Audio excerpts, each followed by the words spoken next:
Hey there, REM-PCs. Welcome to Rules of Cool, where we interview very special guests, creators, and game designers, as well as world builders. I'm your host, Alternis, and today we'll be introducing you to some old and new friends we ran into at Origins Game Fair.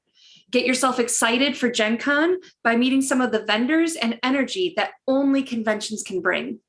And then stay tuned, because up next at 5 p.m. PDT is the next episode of Shadowrun 6th edition, Emerald Glitch. If you are new to the show, welcome. Every week we do an awesome giveaway, and this week it's a PDF of the Shadowrun 6th World Core Rulebook Seattle Edition. Enter for free by typing hashtag REMPC in the chat, and get bonus entries by supporting us at www.remalternis.com/nuyen. Or you can also support us at www.patreon.com/remalternis.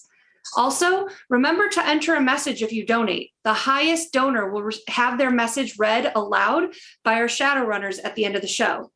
Now, let's get right into our conversation for this week. Stay tuned, REM-PCs.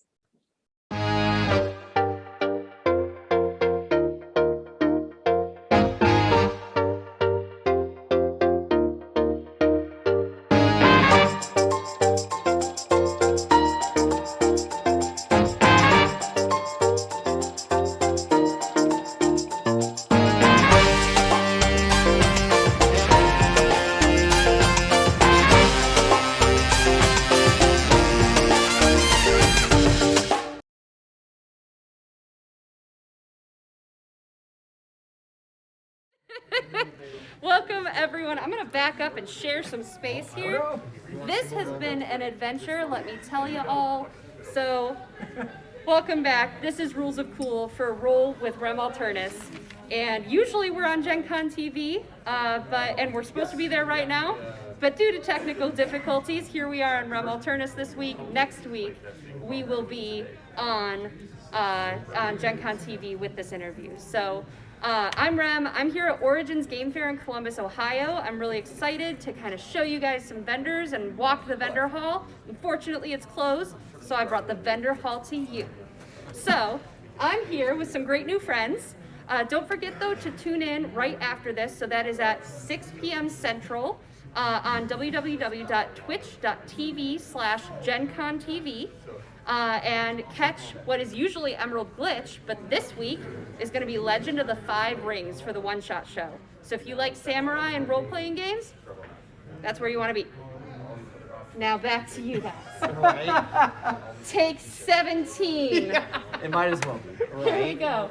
Please introduce yourselves and what you do. I'm Matthew Clark, and this is Wes I'm here. Wes. Hey, how's it going? Yeah, we're from the Micah art team. I'm the artist. He is the wordist. Indeed. /hype man. Yes, we are here selling art at Origins Game Fair up in the artist alley in the back of the room. Cool. And how long have you been doing art, and how long have you been doing conventions? Art, I've been doing, or had an interest in art from a young age. I've had a lot of family members that were painters and did a lot of art, or had a very, background in art. But I didn't really start doing work for hire for art until like high school, when people would ask me to draw their playmats for Yu-Gi-Oh, card games, things like that. And then that was when it kind of clicked, oh, I can make a living off this. That's weird. Yeah, let me go do that. And it wasn't really until about 2016 when I was invited to share a table with a friend after I've been coming back from New York to Texas. And I was like, yeah, sure, whatever, it'll be a crapshoot. And I always enjoy going to conventions anyway. And it was just the thrill of being able to be behind the booth, talking with people about our favorite shows, favorite games, and just being able to continuously nerd out while being able to also sell art as well. I literally watched it happen right here. As you did, yeah. As you did. New friends all around us right now. Yeah, and just that kind of thrill in general. Yeah, also getting to meet new people as well. Go to the shows, people come up to the booth, like, oh yeah, we talked with, literally today someone said they saw us at Anime Los Angeles back in 2020. Yeah. And we're like, oh wow, that's random to meet you all the way out here in Columbus, Ohio, but sure, I guess. Might as well. But yeah, no, that kind of like getting to meet people and consistently having people come back, talk to us, we get to talk about our shared ideas, interests. It definitely keeps us wanting to come back for more. That's awesome. And everyone needs a worder. Yes. When we took take one like 20 years ago, we were talking about how everyone needs a Wesley to promote their friends. So friendship goals right there. Right, yes, because I was telling them, most of the artists, they're all shy and they're kind of hiding behind their booth. You say, I love the art, they say, thank you. Like this. They're like, no, don't compliment me. Like that. They can't, they got to stay humble. But me, no, I'm not the artist. That's it. I'm like, damn right, this art is amazing and you're going to buy it. You're going to put it on your wall. You're going to love it. You're going to thank yourself every day. I make the awkward sound if someone gives me the compliment. I'm like, huh? Yeah. Thanks. Right, shrinks immediately. Was it the ultimate introvert booth? Yes, the ultimate introvert booth that I always joke about someone needs to make. It's going to be just a flat wall with all the pictures on it. There's one of those eye slots, like a speakeasy, and a drop box. And they're just going to be like, what do you want? You want some shit wives? You want these lewds? I got them. Put the money in the box. You'll make millions. That's it. Done. That's it. So show us your work. Oh, yes. This is actually some of the work that you can find at our booth as well. It is going to be something pretty vibrant and colorful, as well as with a lot of weird oddities, weird monsters, a lot of role-playing fantasy types of characters. I usually try to work within the fields of fantasy, science, fantasy, and a lot of it's all pretty much traditional as well, so everything is basically one-of-a-kind hand-painted material. Yeah, you can see the original painting of this at our booth as well. Yeah, this is actually in a frame there, ready to go. That is gorgeous. I love the color. Yeah. I had a question for you. So getting into the use of color and kind of the genre, like what was the transition of like, okay, I want to be an artist. I'm not going to do still lifes. I'm not going to do landscapes. I'm not going to do the Mona Lisa. I'm going to do weird sci-fi fantasy gaming stuff. Yeah, that kind of came about because it was just what I was interested in. Like, I can't draw things that I don't like or don't care about. It's true. I've seen it. Not even lying. He's not. It's because, so I have an interest in fantasy and sci-fi things. So I basically just kind of draw or paint the things that I want to make or want to see. Like, I grew up playing like card games, like Yu-Gi-Oh, Magic, things like that. And they have all these weird monsters and these very horrifying things, especially if you read the manga for Yu-Gi-Oh or read a lot of or watched a lot of anime growing up. You see all these weird monsters and things like that, and they're very bizarre. You want to know more about them. So I kind of invoked that curiosity and wanting to draw these kind of weird monsters and things like that. And so that's kind of where that kind of went with. I like when you showed me this one. It's the same aesthetic. Like I honestly consider getting it for my husband because his whole aesthetic is spoopy. Nice. And I'm like, this is 100% spoopy. Yeah. I love it. Yeah, this piece in particular, a lot of people will walk by our booth, so we do more anime shows, and they're like, I know this show. What is this? And everyone has like a different answer. It's really interesting, and we're like, no, it's original. And the best answer someone had was, they said, oh, this is those thoughts that keep me up at 2 a.m. I like that. And then they got it. So for those of our poor viewers that are not at Origins right now, and that's why they're on Twitch, we love you. Where can they find your information? So you can always find us on our website on maecaart.com. It's spelled MAECAART.com. It actually has links to all of our other social media platforms, Instagram, Twitch, Twitter, all that great stuff. You can always find us at. Awesome. And my new friends here. So for Roll with Rem Alternis and Rules of Cool and Emerald Glitch, we always do a giveaway every week. And this week, if you type in #RemPC in the chat, or go to www.remalternis.com/nuyen, you can get entries to enter to win whatever our giveaway is of the week. And our new friends decided to donate these for the raffle this week. So if you'd like your very own cool, colorful, spoopy sci-fi fantasy art, type #RemPC in the chat, and we'll make sure that gets out to you guys. But it was really lovely meeting you both. Thank you. Yeah, it was fun. When we took take one, we did a fun story. So what was your hot tip? Oh, well, you wanted to give the tip this time. Yeah, technically I did. Yeah, because my hot tip is more of when you're at the booth and you feel a little shy, just come up and talk. Like our joke is that con is short for not only convention, it's short for conversation. Oh, it's cute. You'd be surprised how personable everyone is. Yeah, because like we usually just like if you feel shy, you don't feel like you're up to talking to us, just come up and talk to us. Like It's true. I met them because they said hi to me first, and I was like, "Oh, you suckers!" And here they are now. yeah, 'cause that's one of the things that we like doing because we like to talk to the people. That's one of our biggest, one of the biggest things that we enjoy doing these conventions. Yeah. Is we get to swap like crazy stories. Like we can talk about our legendary evil ex-roommates, you know, and things like that, you know. And then because everyone can relate to that stuff, and we just love to have those conversations with people, and it always makes for a fun time. Cool. Well, thank you both so much. So glad we met. Yeah. And we'll see you hopefully soon as we connect in the future. Definitely, Sure, yeah. Thank you so much. And thank you for having us. Yeah, So definitely. while they exit stage left, we are so organized here. And I have entry stage right here for my next guest. I have Timothy, who is really cool, and I'm super excited. Like this was the booth I sought out to be like, please come do this with me. So tell us who you are and what you do. So my name is Tim Elder. I'm the president of the Columbus Extra Life Guild. And for those of you who don't know what Extra Life is, it's a partner program for the Children's Miracle Network of hospitals, which are all around the country and in Canada. And Extra Life was formed as a charity for gamers, all types of gamers, tabletop gaming, video gaming, whatever the case may be, to raise money to help children pay for their health care. So that is what we're doing here at Origins with a massive booth and amazing sponsors that give us a whole lot of stuff that we're raffling off all weekend long. That's so awesome. For those who don't remember, we've done a stream with a fundraiser for Extra Life as well. Really appreciate and support this organization. So if you're ever looking for a way to get involved, a way to fundraise, a way to help the community in a positive way, this is a really great organization to do that. So big booth, why Origins? Like how did that whole relationship start? So I always tell folks who are interested in Extra Life and really anything, just ask. So I'd been coming to Origins as an attendee for a long time and got into Extra Life, and then we kind of connected with GDEX folks who are now, that's part of Origins as a combination, and we just asked and we said, hey, can we have a booth as a charity sponsor for your convention?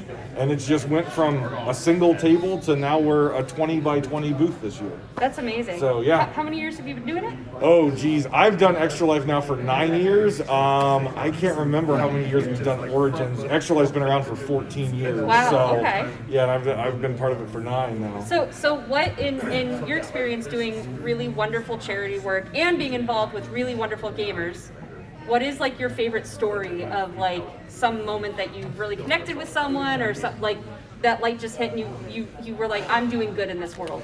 Yeah, so Extra Life United is the national convention for Extra Life every single year. It's held down in Disney World, and we bring patient champions from all over the country and Canada to not only spend a day at Disney World, but also spend 3 days of a convention hanging out with us and meeting us and playing video games, and we have tournaments and everything like that. Cool. So meeting these kids and seeing their families and the smiles on their faces. Obviously, we all have tough times in life. We've all been through this pandemic, but those kids have it a lot worse, right? They're younger, they don't understand the world, they're sick, anything from a minor infection to cancer, right? And so giving them that opportunity to not have to worry about the bills. I've got this little card here that has some information because I can never remember big numbers. But the Children's Miracle Network Hospital provides $6,500 every minute to help children. They treat 62 children every minute. Can we get a clap in the That's chat? the type of money we're talking about. So it's a lot of money, and Extra Life is right around 4% of that, which is one of the largest groups to generate this money to help these hospitals take care of these kids. That's so amazing. It's huge. It's awesome. Oh, that's so cool. I love that. And who cares about cue cards when you've got good statistics and Well, like, you know, helping people. I don't remember big statistics Right. and numbers. That's why I got books and I write things down. Fair enough. I have a cue card. Yes, absolutely. I have to write down all the sponsors too because I'll never remember any of those. I love it. So what is your personal favorite part of Origins or conventions, or your tip for con goers? Lots of water and good shoes, which I am not wearing today. Oh no! I thought they were going to be good. They're not. There's a lot of walking conventions, and I always tell folks you're going to get tired. Keep hydrated, but the big thing is it's a couple days. Go out, see all the booths you can. Go play games that you've never heard of, and maybe you'll find your next favorite game. Just get out there, try things, meet people. We're all like-minded people around here, so just go out and have fun. And Yep. that's what I like to do. My friends sitting around the table here, like pretty much exclusively all happened at conventions, so really appreciate that. Yep, you make great friends at conventions. Now, where can we find out more about either how to reach out and get involved, or donate, or Absolutely. anything? So obviously there are Twitch streamers everywhere that are always doing Extra Life streams. So always check out the Extra Life hashtag and Extra Life tag on Twitch. That is one way. All the gamers do a 24-hour gaming stream in November. So look forward to that. That was the one we did. Yep. 24 hours of gaming. It wears you out, especially when I have donation incentives to eat things like spiders. Really wears you out because I hate spiders. If you are interested in signing up or donating, you can go to extra-life.org. You can sign up, and there are incentives that you can earn by raising money, like T-shirts, gold medals, silver medals. Right now, during the month of June, if you raise $200 by the end of the month, you get a limited print Extra Life puzzle. Cool. So a lot of cool stuff that you can unlock. But yeah, Awesome. Get out there on the website and get involved in your community. Well, thank you so much. It's lovely to meet you, and thank you for all the good work you do in our community. Well, thank you for having me. I appreciate it very much. Of course, thank you. So our next guest, exit stage right. And I'll step over. For my next guest, I'm delaying and stalling because they were not ready. I have my good friends from Catalyst Game Labs. If you didn't know, I'm a little bit of a fan of Catalyst and specifically Shadowrun. But I do have a story for y'all. But first I want to introduce my friends, Jason and Brent. Tell us about yourselves. I'm Jason Hardy, Shadowrun line developer. I'm Jason Hardy. I'm also the Shadowrun line developer. Wish. And it starts. I made a bad decision. Yeah. So, as the line developer, and being here at Origins, what is booth setup like for a big vendor? Maybe vendors. There's moments of excitement when you see pallets that are coming, and then they go right past your booth, and you realize they're for your neighbor. Oh no! When they it's all come to your good. booth and like Battletech, there must be Shadowrun here somewhere. That is the Please most let me have exciting books. part. I do like that part. The competition is real. It's not competition, I just want my book. So what is new here at Origins for Shadowrun? Sixth World Companion is the newest thing, so it's the player's handbook for Shadowrun, so you get all the character options, meta-type options, character creation options, qualities, and it's got some cool optional rules in there, so you can make the game exactly the way you want it to be. So the theme of this book is options. Options, yes, many choices for your character and the way you play. Awesome. Absolutely. How is Sixth going in terms of you guys have been producing a ton of content? Yeah. So how is that line going, and how are people receiving the Sixth World line? It's going well. I've seen a lot of good positive reaction lately, and we've got a lot of cool things coming up. I can't say what they all are, but watch our webpage at shadowrunsixthworld.com and our social media toward the end of the month, and you'll see some really cool things coming up. Watch it. Just click refresh over and over. It's like a Kickstarter. You just don't stop. Maybe not that much, but watch in the last 10 days or so in the month. Cool. And Brent. Yes. You're not Jason. I'm not actually Jason. I am Brent Evans. I am the senior art director for BattleTech. So so my story for today, I thought BattleTech was pretty much like Warhammer, where dude bros wear big robot suits and punch each other. I learned it's more. It's also like Game of Thrones. and I'm in. The politics is fantastic.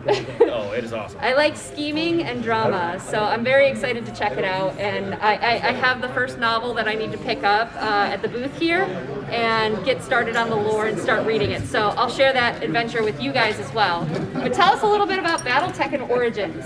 BattleTech is cool because we got like 15 times more pallets than Jason did, so we clearly win Origins. That's the Not measuring based stick on we volume. use. You've Yeah, got all these actually, little plastic pieces. I have solid books. you do. His books are very, very heavy, and ours are boxes with plastic miniatures and stuff. So it's really cool. If anybody's able to come or see photos online, you'll see a wall of miniatures. We have like the most BattleTech product that's ever been at Origins before. It's awesome. Yeah. So we've got I think seven or eight new fiction books out that just released. We've got reprints of the core books that are out. We've got just so much awesome stuff, and we have more neoprene maps than you've ever seen before. It is really, really cool just to see all those battlefields come to life in color on neoprene. What is the largest neoprene mat you have, Brent? You know, that's a very good question, Jason. I'm just It is taking almost it. as big as we are.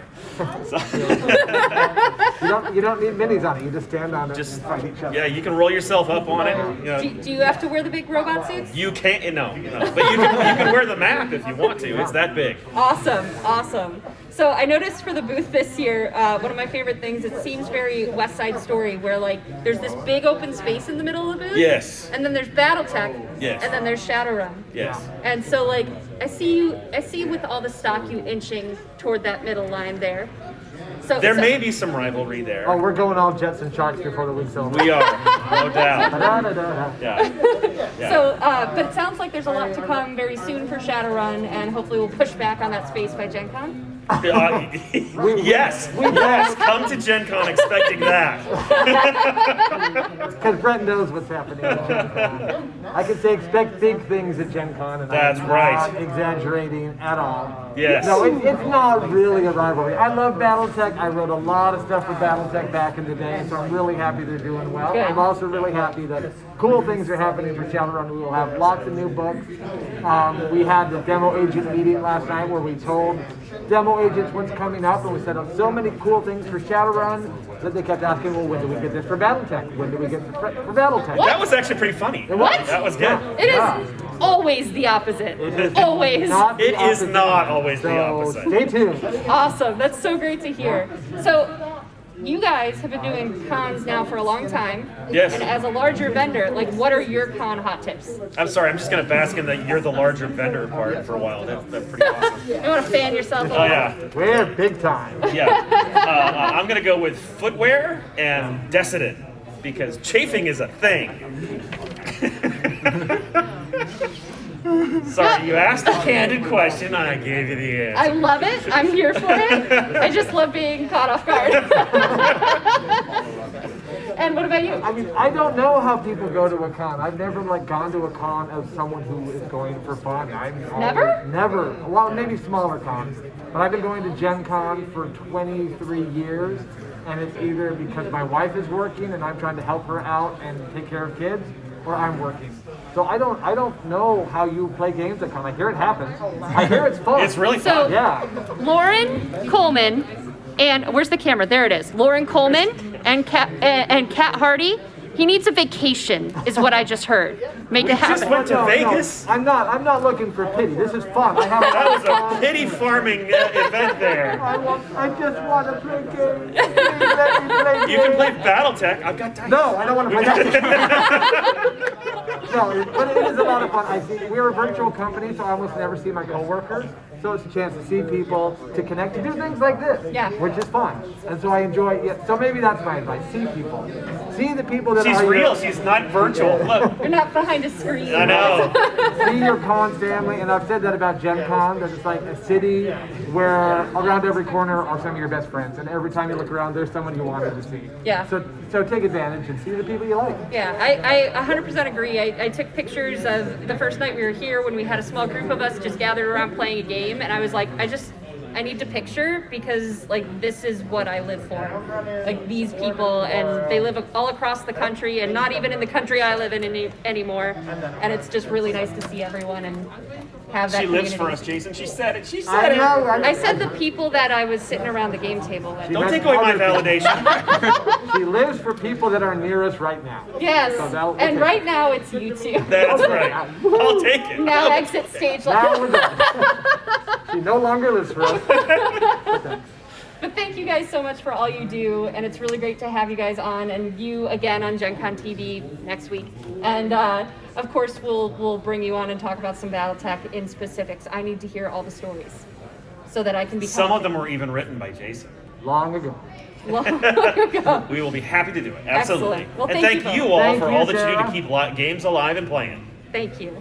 Really appreciate it. So as you guys exit stage left, I've got my next guests as I scooch over. Look, we are professionals here. There's a corner. I missed my green screen, but it's okay. So I have now Darren and a very familiar face, Opti, Hello. as we all make room in this weird corner. So please introduce yourselves. What do you do? I am Opti. I am the founding doofus of Fragging Unicorns Games, and I've written a lot of Shadowrun stuff, but right now focused mostly on Gangs of the Undercity, Misspent Youth, and Subversion. And here, I want to get another person in Yep. as Darren is introducing himself. I'm Darren. I'm one of the game dev doofuses here at Fragging Unicorns. I also do a lot of the game mastering here at conventions and some of the tech stuff behind the scene. Darren is the person who works the literal hardest at every convention that we go to. Everybody needs a Darren because Darren makes you feel better about yourself. Get yourself a Wesley and a Darren. Like that's your mission now for the next year. Yeah. And Who are you that just we squeezed on in here? I'm Clifton Lambert, or Mr. Johnson of the Arcology Podcast. Here, I am the lead writer on the Misspent Youth book that we just kickstarted. And yeah, I'm here to hang out with friends and run and play games. Just ran a Misspent Youth game today. That was fun. Yeah. And so we have our Fragging Unicorn partners here, and it's really cool because you guys have gotten to see them now on Gen Con TV and Rem Alternis. she's wearing a Fragging Unicorn shirt. Oh yeah, this is Fraggy! Fraggy, you Yeah, guys! some people You in can chat get said they like yours. You can get yours. At fraggingunicorns.com. I missed my cue. That's fraggingunicorns.com. We're professionals. So great, you guys have been running games here at Origins, and you guys had just put out a successful Kickstarter, which is Yes. super exciting. What is next for Fragging Unicorns games? We are finally, now that we've gotten some production back running, we're finally sending out all of the minis that we have for our Gangs of the Undercity Kickstarter. We're laying down all the stuff for Misspent Youth, Fall in Love, Not in Line, that Cliff is writing. And then next on the horizon, we've got an RPG, cyberpunk fantasy RPG called Subversion that should be kickstarting sometime later this year. Luckily, Jason just left, so we can talk about cyberpunk fantasy RPGs. If you like Shadowrun, continue to like Shadowrun, but also like Subversion because it basically subverts a lot of the classic cyberpunk and fantasy tropes. It's focusing on community, it focuses on your relationships and your values, while also being trying to avoid the boot of a cyberpunk dystopia. So can I ask you, Opti, Yeah, why start your own gaming company? you cannot ask that after. No, you can't. No, just kidding. Just kidding. So part of it is you want to be positive, right? So like I can't just say like, well, because of all the crappy stuff. Well, there's a sense in which if you don't see the good that you want to see in the world, you should go create it yourself instead of just complaining. And I got so friggin' tired of complaining about not seeing the good I wanted to see. I wanted to be a person who put out the good I wanted to see in the world. So when we talk about paying creators, paying artists, paying writers on time, paying them fairly, paying them not just what is industry standard, but above that, like treating people how we want to be treated. I want to do that. I want to be the people who shine and respect and are totally inclusive. We want to be the people who are sharing their feelings with their friends. I want to be the people who are taking care of their community. I want to be everything that I want to see in the gaming community, but don't always see, unfortunately, because gaming is that. The heart of gaming communities is taking care of each other, being awesome, being great, and lifting each other up. And we need to see more of that in the gaming industry. So Fragging Unicorns was born. That's Beautiful. It. Yeah. That was the answer I was going for. Yes. Not anything about. Right. Yeah. Okay. Not the complaining stuff. Right. Yeah. Google what's wrong with the RPG industry if you want that answer. But we want to focus on the good, and we want some measure of redemption for our relationships and our communities and the people we love. Love it. That's what we're about. So Darren, Yes. how did you get involved with Fragging Unicorns? Well, I was always a fan of Opti's stuff that he did for Shadowrun, his 2 podcasts, the Neo Anarchist podcast and Shadowrun Origins.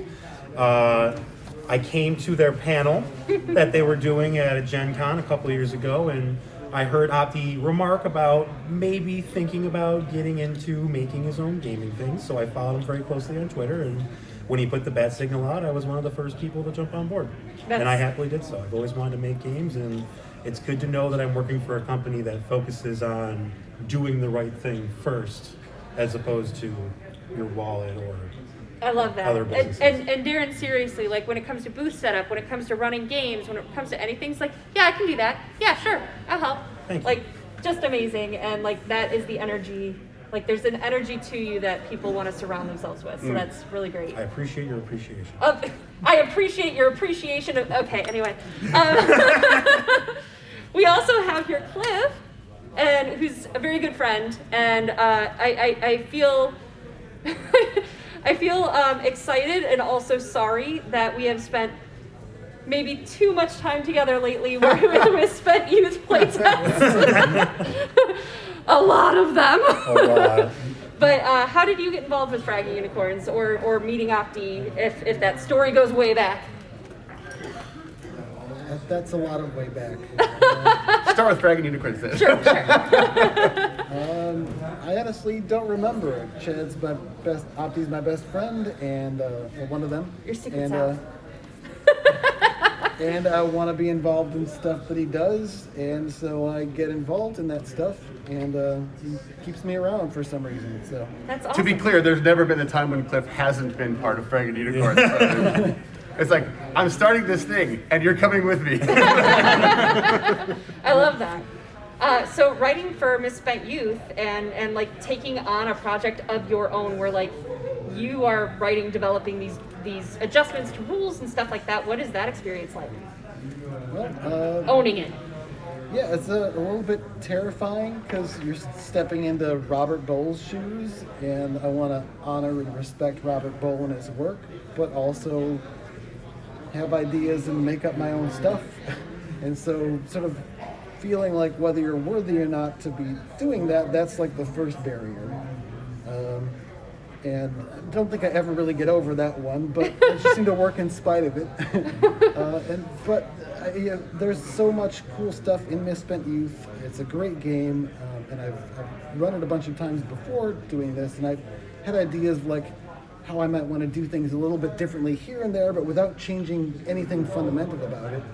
And when we had the opportunity to just have the IP for it, I didn't want just sitting there doing nothing. I want more Misspent Youth books coming out. I guess I just pestered Opti about it and said, hey, let's do this thing. And he was like, okay, let's do that thing. That's the moral. Just pester Opti and you get what you want. It seems to be a trend considering so as Darren said, like he knew Opti from his podcast and so did I. And I was like a Shadowrun celebrity. Which he always hates that I say, which makes me say it more. But that whole idea of moving from Shadowrun to creating your own content, to becoming a game dev, to like building something, and like the friendships that are created along the way, and build and grow. It's really nice. Yeah. Family. So, Fragging Unicorn people and me with the shirt, where can we find more Fragging Unicorns? You can go to fraggingunicorns.com. You can check out our Discord. We're very friendly in there, and we always love new people hanging out in there as well. Nice. At Fragging Unicorns on Twitter. As well, yes. Get you a Darren. Yeah. Awesome. awesome. So thank you guys so much. Really appreciate it, and have fun at the con. Oh, we will. Hugs. Yeah. Woo! Hugs. Oh, I love it. Very good to see you. Likewise. And Cliff, as always. I have one more guest for y'all. I promise you aren't ready for it. We're gonna do a pop quiz with Rem Alternis' own Chris Walker. Get over here, buddy. Why, hello The there. pastel pink purple crew. It's like we planned it or something. Isn't he really tall? Like, Am I in stream? Oh, okay, I am in stream. yeah, like really tall. Yeah. It was alarming the first time I met Chris. Yeah, I thought she was taller, but no, I didn't realize she was as short as she was. I'm average, guys. Average. So I decided while I was doing the rest of this, we were gonna banter, but I was like, let's do a pop quiz about what Rem is doing at Origins. Okay, pop quiz. Alrighty. Question 1. Question 1. What is Coddlesworth's Clockwork Circus? What is Coddlesworth Clockwork Circus? Coddlesworth Clockwork Circus is a steampunk fantasy comic book or graphic novel written by our own Danny Oliver. That was very good. That was an easy one. Easy one. I crushed it, right? I'll give you a point for that. 1 point. Put it on the board. I wouldn't say you crushed it. You calling me easy? Just a little bit. Danny's right there. All right, question 2. 2. What is Rem Alternis' first board game, and when is it coming to Kickstarter? And who created it? Our first board game is Gilded Age, created by our very own Worcester Taylor Lewis III. The third. I never do that. I always do the 3, but I had to copy you for some reason. See, like this feels awkward to me. But This people is do more this too. It's weird. This is more natural. to me. Anyway, answer the rest of the question. And what was that? I don't remember. When is it coming to Kickstarter? Yes. Coming to Kickstarter. You can actually follow the pre-launch page now at remalternus.com/gilded age. That's GUILDEDAGE. And so it's play on words, get it? I'll let you think about it. Think about it, because gilded and guilds and also gilding gold. Anyway, think more. Okay, I'm thinking. So, I'll give you a half point for that one. Okay, All right. 0.5. So I'm at what? 2.5? You're at 1.5. No, definitely 2.5. I've asked you 2 questions. You can't have more than 100%. No! It's on tape. Question 3! Okay, 3. We're on 3. Okay. What are all of the nerdy t-shirts you can get from Rem Alternis? What are? Oh, okay. So there's 10 shirts. Okay. So we have a strong gay character in pink, a strong gay character in blue. We have Bard in the Streets, Barbarian in the character sheets. We got the Dag Joke Cantrip shirt. Crowd favorite. No, it's not. Crowd favorite. Don't listen to her. I hate it.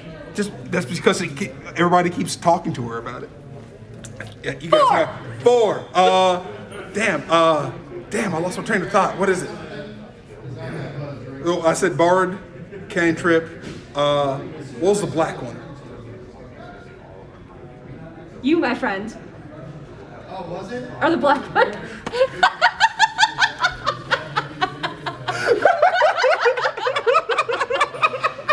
We were talking about the t-shirts. Yeah, we're talking not about this. Yeah, I'm trying to remember what that one was.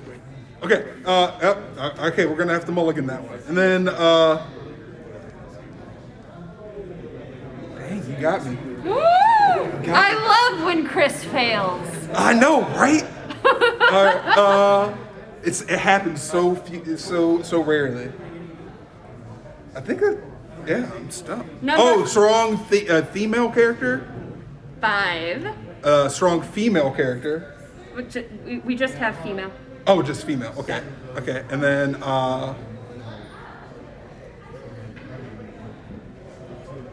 yep, that's it. That's all I got. Okay, ready? The black one is our damn logo. Oh, that one. Yeah. Oh yeah, the Rim Alternis shirts and purple and blue and red. No, just black. And red and blue. Yeah, I said what I said. I commit to nothing. So that's 6. Number 7 is another black one. Coddlesworth's Clockwork Circus. That one. The cogs. Yeah. Okay. Number 8. Am I refreshing your memory at all? No. Number 8 is the dad joke in yellow. There's black and there's yellow. Oh, I didn't know that there was 2 dad jokes. I just took psychic damage just from telling you that. Okay. Well, see, Please do not go to remalternis.com/Etsy and buy a dad shirt. Don't do it. Okay, Join the side of good. this test has been rigged. All right, so we really only have 5 shirts. They're just in different colors. So she just wants to dock me points. He's just a sore loser. This is true, but I'm still not wrong. Number 9. All right. I still don't know. This is my favorite shirt. My favorite shirt has a little sleepy wizard on it. Oh, cantrips. Yeah, cantrips, yeah. And it says, I'm all out of spell slots, just slinging cantrips. And I use that all the time. I'm going to wear that t-shirt on Sunday when I am out of spell slots. All right, that's 9. Do you remember the 10th? The 10th is we are going to feed Chris very soon. We are going to feed Chris very soon. It's on a t-shirt. It's official. Are there really 10, Jackie? I already said Coddlesworth. She was feeding us. If it's 9, it's not my fault. We are finding. I'm gonna stall while Jackie finds the answer.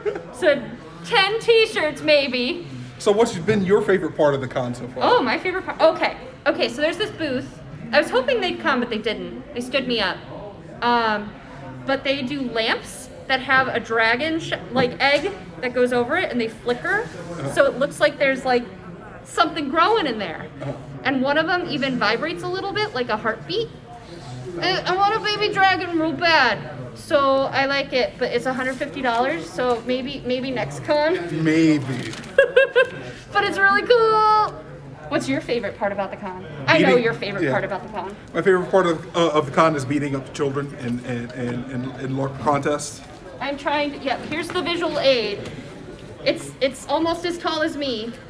I am the best dressed barbarian, just saying. And apparently Chris went back to the LARP place where you can play with these, and the kids were like, he's back! Yep, so, it was great. Our giant child has a fan club now. And have we found out about the last t-shirt? Oh, the Rem t-shirt, in the Rem purple? Dragon. No, it is not in purple, it's still in black. Oh, okay. Is available in unisex or women's sizing. I feel like that's a little cheaty one. That wasn't very climactic. The best shirt is the wizard one, so check that out. We have a variety of other products as well. We're doing masks. My favorite is this one. It's Avoid TPK. It's my humor is very dark, where it's COVID and we all almost died. So that's my take. We also have one that says advantage on con saves, which is also punny because we're at a convention. That's why I wear this one. And then we have poker chips. We have patches. and then we have the little clips for masks too that go on the back of your head that say +2 con. So like if you really want to beef up your con, you can do that. So it'd be +4 con if you had the con mask. +2 and advantage. Ooh, okay, all right. So, and then whatever your base stats are as well. And what else do we have? So we're doing demos for Gilded Age. We're playing games. We have buttons, or we have poker chips. We have pins. We have items from Janity. Here, Janity actually crocheted Fraggy the unicorn and the Rem Dragon, and we're doing the Rem Dragon for a giveaway. I want to win my own giveaway. It's real great. So We'll have lots of pictures. They'll be up on social media. Please follow us if you haven't already. But we are going to tune on over to Emerald Glitch. Not Emerald Glitch, because that's off this week. The One-Shot Show with Legend of the Five Rings. We have a great cast for you, and that is at www.twitch.tv/GenConTV, and that's going live right now. So head on over there and check it out. Thank you all for joining us. We love you. Happy Origins. You can't even see it. You're too tall. Oh my God. Oh my. Too much. Too much. Too much.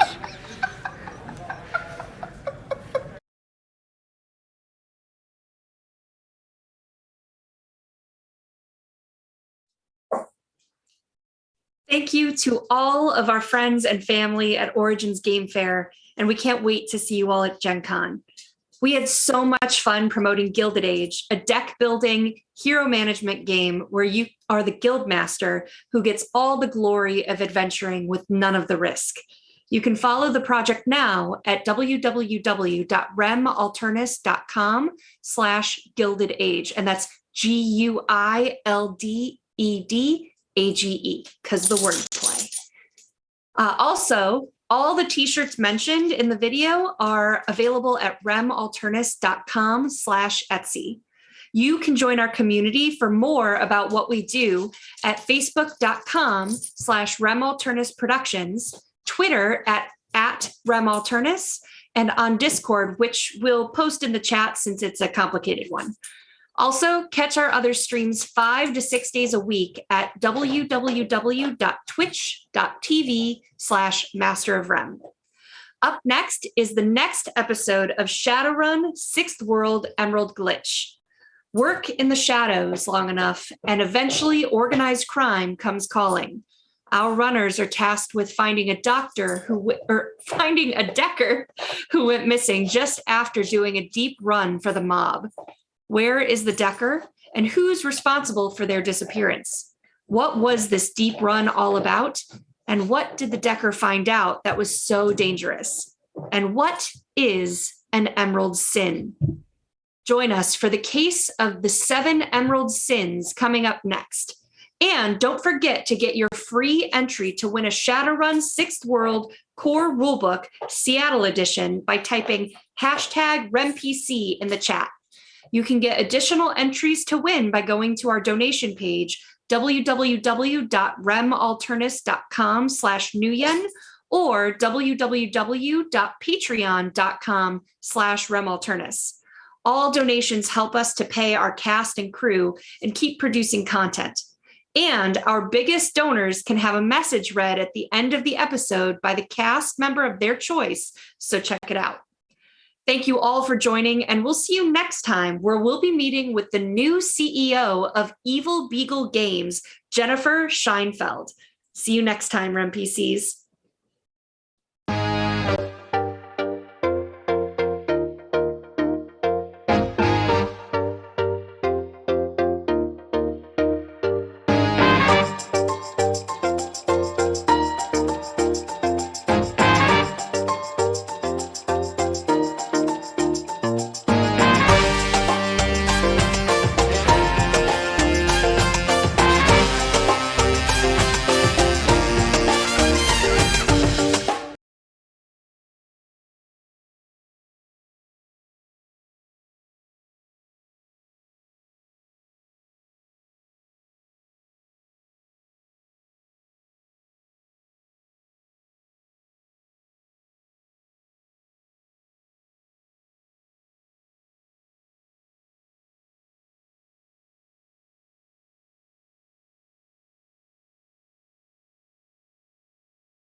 In the land revealed beyond the shroud, they came in search of answers.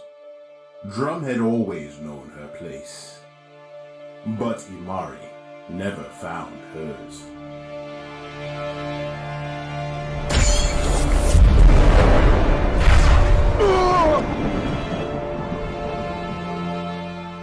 Which stories rest in this arcane book? What tales can be spun? Who covets its mystic pages? And to what lengths will they go? Perhaps a mythkeeper will weave together these tales in an age to come. But we have an opportune luxury, my friend. For we can see this magnificent performance with our own eyes. Just have your tickets ready.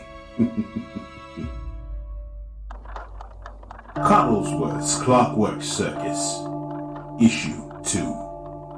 It's time to start the show.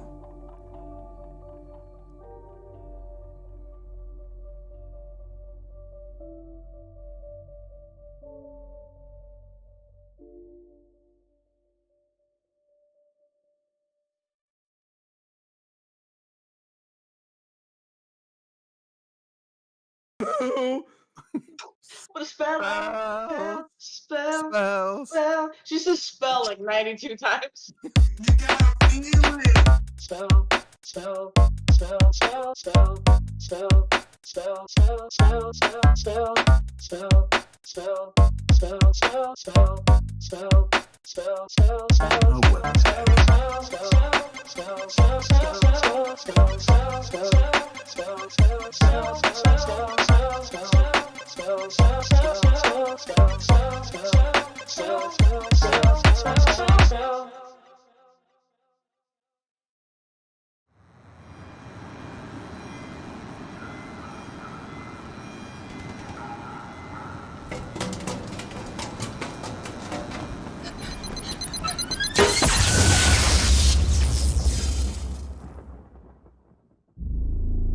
The earth has changed.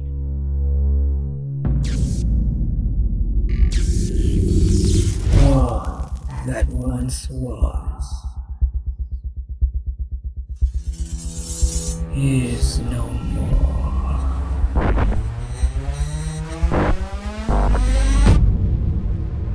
Cities renamed.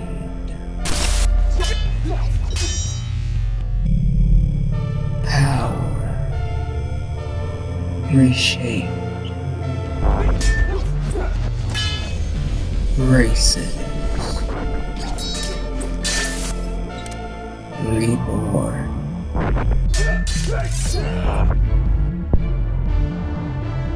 Reality reimagined.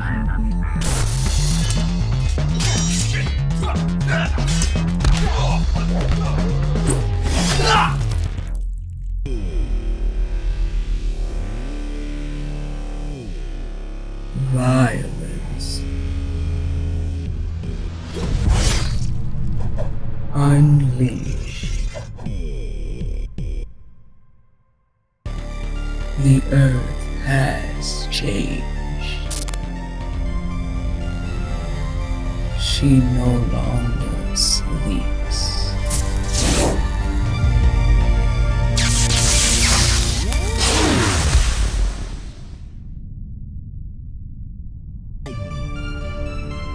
She has awakened.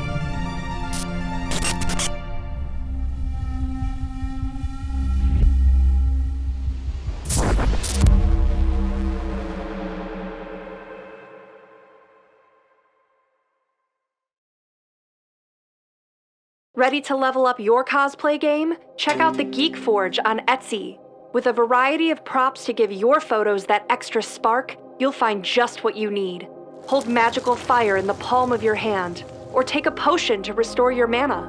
With a large variety of colors, you can choose your own magical flavor for your cosplay. Bring drama to your photo shoots with these vibrant props and more, all available at the Geek Forge. Are you ready to level up your cosplay?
Hey there, NPCs.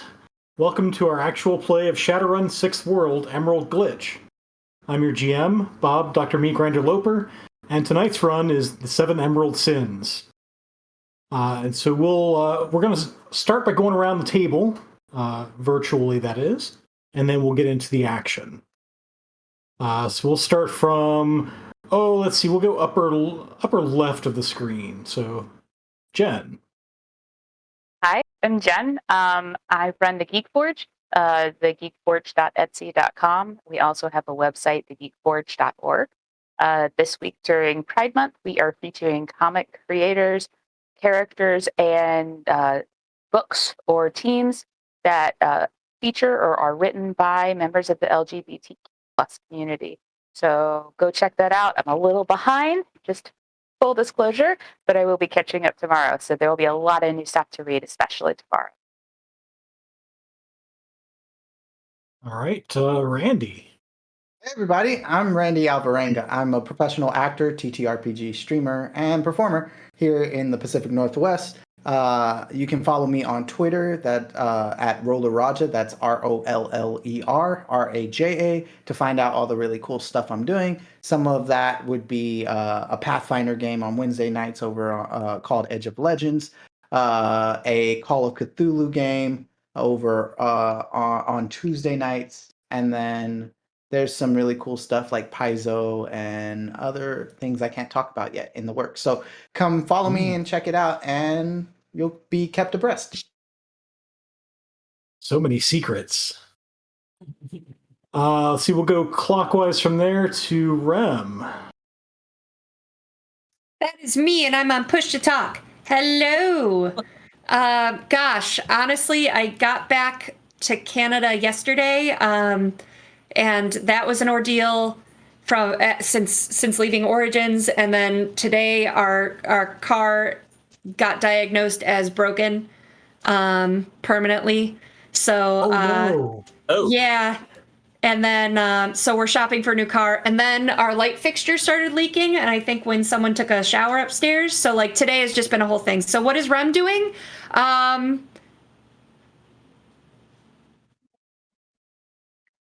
that stuff. Yeah. Home maintenance, car maintenance. Follow us on all of the socials to find out what we're doing that my brain can't do right now. and type hashtag RemPC in the chat. That's what you could do for me. Help me feel better by typing hashtag RemPC in the chat to win your copy of Shadowrun 6th World Seattle Edition as a PDF. And you can also support us at realmalternis.com/nuyen for bonus entries and learn all the different ways that you can enter to win and help support us and help us support this stream and keep it going. So thank you all so much. All right, that brings us to Roland. Oh, hi there. I didn't see you. I feel like you need a turn for that. I'm Roland. I play Mr. Bell on this stream. What am I doing? Not too much, but I'm a NPC. I'm formerly on Like Clockwork on Sundays. They're still doing a campaign there. Check them out. What was the time again? Help me. It's 6 o'clock Central, or is it 6 o'clock West, guys? for Like Clockwork? Yeah. Like Clockwork is 8 p.m. Eastern, so 7 Central, and so on. All that stuff. And what is Like Clockwork, if I were not to know? Just asking. Like Clockwork is a world created by Danny Oliver, set in a steampunk fantasy D&D inspired setting. It's steampunk D&D. Yeah. Basically, is Like Clockwork, but it's based off and set in the same world as Coddlesworth's Clockwork Circus, which is the steampunk fantasy graphic novel that we produced on Kickstarter a year ago, and issue 2 is coming to Kickstarter soon. You're I know wondering all why those things. Yeah, if you're wondering why I'm giving him a hard time, it's because I was also on Like Clockwork. So you could go back and watch some of those episodes that we were in. It's super exciting. It's this really cool world that is completely fleshed out by Danny. And has different cultures and languages and just lots of lore and history that you can dig into, and a comic book. So if you're into that kind of stuff, you can read the comic book and see the world that those characters are living in. Really exciting story. We had Cuddlesworth had its own booth at Origins, and people would walk past and be like, "Ooh, I remember that from last year. Ooh, I backed the Kickstarter." And of course, people stop by and were like, "Cool, that art is gorgeous," but like the artist is Serbian, and seriously, it is absolutely beautiful. So if you haven't checked it out, you can see the cover at realmalternis.com/kick, and you can also follow the project there. But head to our social media actually, I think I might have a Danny card somewhere around here, but I'll look around for it while we're on break. But you can also go to facebook.com/realmalternis productions, and there's lots of posts there about Coddlesworth. So Yeah, and sometime in the future, you can see me and Randy on another episode of Like Clockwork eventually, at some point. also, that's something too. So we also stream 5 to 6 days a week at twitch.tv/masterofrem, or you can click my name in the chat and it'll take you there to follow. But Randy, Roland, and I were in Like Clockwork. Randy and Roland will be their paths have separated from ours for right now, but I'm still on that. Or if you're a fan of Jen, Amber, and Bob, you can check out Shadowrun 5th edition on Tuesday nights, doing the Chicago missions, which is really cool because Bob helped write those. I think I'm pointing the right way. I'm pointing the wrong way. Bob helped write those. Okay, that way. Somewhere in the rainbow above my head is Gotta get Bob. my points right now while we're early. Awesome. Cool. So yes, again, I'm Bob. I run the Tuesday night Shadowrun 5th Ed, and of course this game, and let's see, like a few others. I was at Origins last week. I think I got to meet Rem for the very first time in person. Yeah. You walked up to the table, and I was like, "Hi, who are you, Bob?" It was great. It's that whole thing with wearing masks and everything too. I got to play Shadowrun 6th edition for the very first time, and played more than I had registered for, which is good. Yay! So I think we'll. So Amber is not with us this week. There's talk of a real life Shadowrun going on, but best not get into that because we don't want any witnesses. Yeah, blow her cover. So we'll get into tonight's run. Again, that's the seven Emerald Sins, and we'll begin with Violet.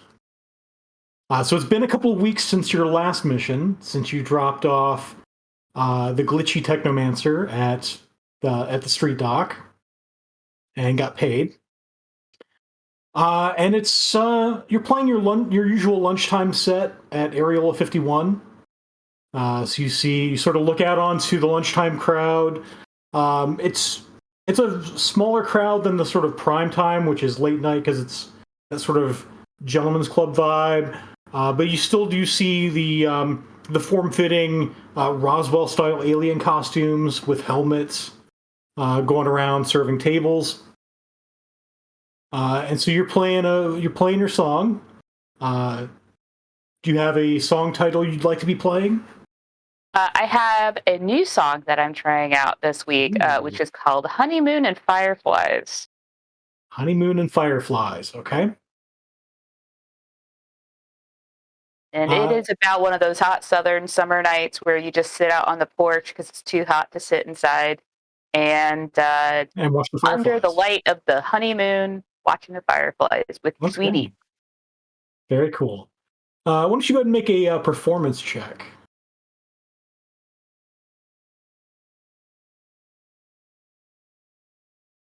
Guess I get set up over here. Here we go. Somehow lost my character sheet, but I Uh-oh. found it.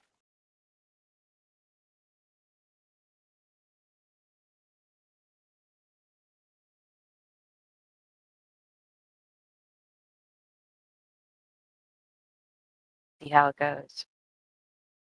Yeah, you have it pretty well nailed down with 5 hits. It's playing pretty well to the audience, and the response seems to be pretty good. So you finish up your set, and you get quite a bit of applause. And you notice that your comm link is buzzing. I will tell the audience that I'm taking a 5-minute break, tip your waiters, and then go and answer my comm link. Okay. So it comes up with just a name. The name is Mr. Johnson. And the voice on the other end says, "I've heard of your team's penchant for finding lost things." Well, that may be true if we know what team you're talking about and what lost thing you're looking for. Ah. Well, I'm referring to your team. And as for the what lost item, I've reserved a space at Dante's Inferno for tonight. If you'd assemble a team and meet there at 2100, we can discuss the lost item and payment for recovery of said item. Well, I can certainly ask around. How will I know you when we walk in? I'll be on the greed level. So you've heard stories of Dante's Inferno. It's set up. You have this sort of the ground floor has like a glass floor, so you can look down on the various levels, and each level corresponds to a level of Dante's hell. And so he's referring to greed, which is like 3rd level down. And also, as you're flashing back to sort of the stories you've heard about Dante's Inferno, Dante's is fashionable, and some would say exclusive.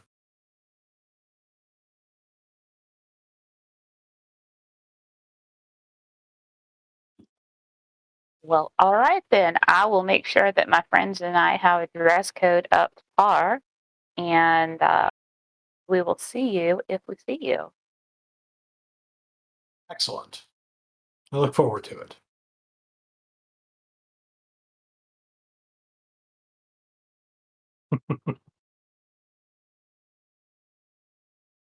So you hang up with Go him. finish up my set, and then Right. call the gang or a group text, so it doesn't get awkward. Because it's harder to be awkward over text. But not impossible, as you're about to find out. Yeah. So we're in the text now. Is that what where we're text? Yeah. Voices? So you've the rest of you have received this text message. I send a message back. It's got a little imprint of my avatar character in the top right corner as it goes across your comm links, and just says, "At this rate, people are going to think that we're friends. The amount of times that we're hanging out." And he specifically sends that with the extra like shiny background to to Curie. From me, you get a bunch of auto responses asking what the what type of service what type of service you'd like. They seem like business texts from a hotel establishment. I thought my blockers would work, but they don't, and those messages come through. And is the audio clip attached to those? Just for completeness? Of the song and all that stuff? Yes. Yeah, absolutely. Okay. Oh, It didn't work because I don't have it blocked, so that's why it didn't work. But I don't actually answer myself. It's all auto response. All right. So it looks like we're meeting at Dante's Inferno tonight, right? Yeah, with your fancy duds. My fancy duds. Will do. And he starts going to the closet to grab stuff. All right. So you get a text back from Nova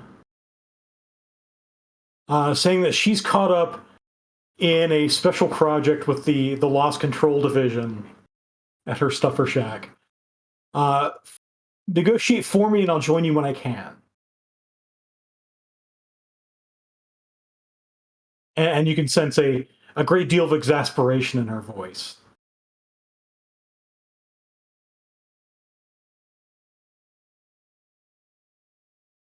All right. How does Curie respond to all of this?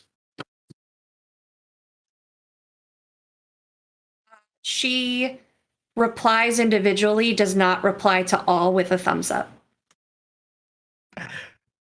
What does my message say? Nothing. Then I sent another message. Oh, don't worry. I know that if you need the money, you'll be there. So see you there tonight. Winky face and a point. This number is no longer accepting calls from your. Except you're a decker, so you can get around that, and I know that. But we'll see how long you get to block a decker on a conflict. Oh, I thought you were just texting him that message and wasn't actually blocked. No, I wouldn't waste that energy on him.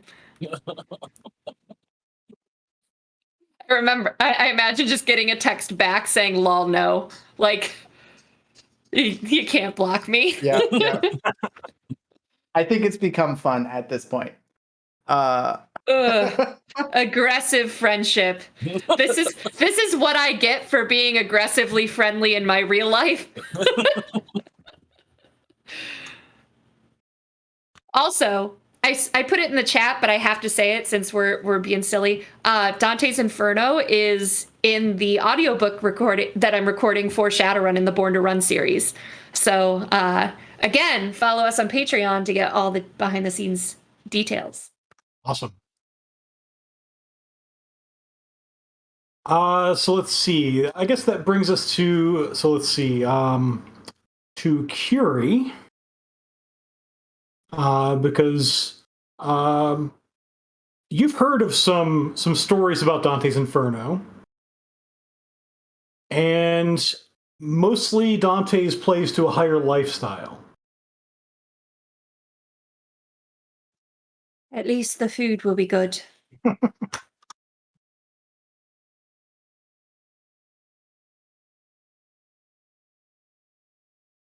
So any preparations you want to do before? Yeah,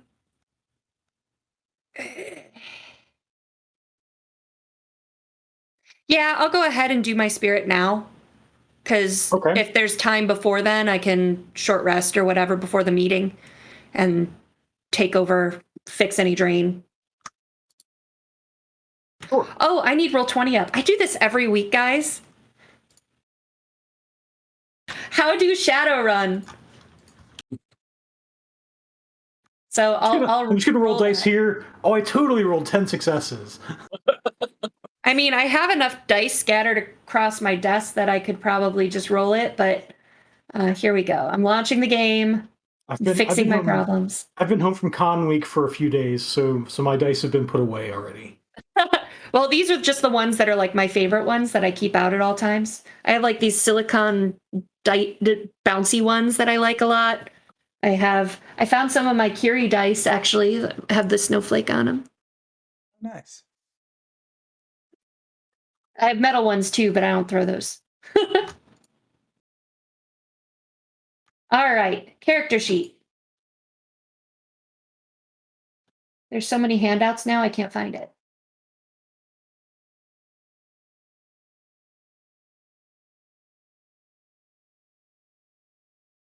I seriously can't find it. Character sheets are above the handouts.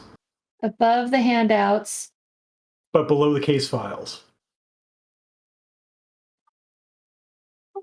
Oh, I'm in the 5th edition game. I wondered why I didn't see you in the Roll20. Gertrude, I could bring up your character sheet and roll. I mean, go for it. It's not a great, anything really, unless it's medicine. So, I mean, we're having a little needs it. cross universal, cross edition play tonight.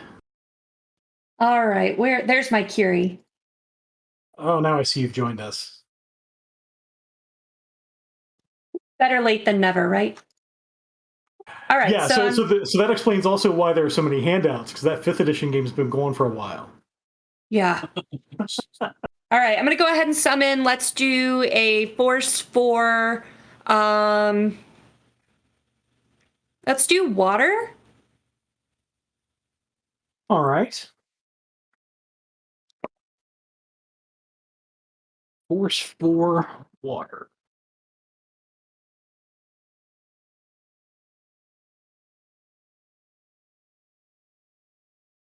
I rolled 4 hits.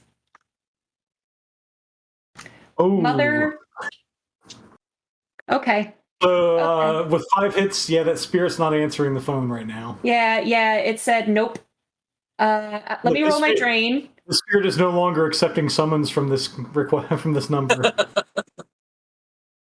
Bob, you want to start with me? You did that. You set that one up.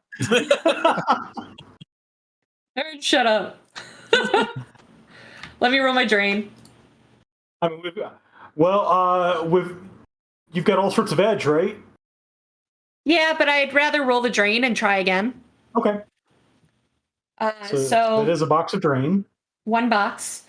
So I kind of feel that like pushback, and like it's almost like these icy tendrils like tried to solidify around it to summon it, and it just like broke through and slipped away and gave me a little ice cream headache.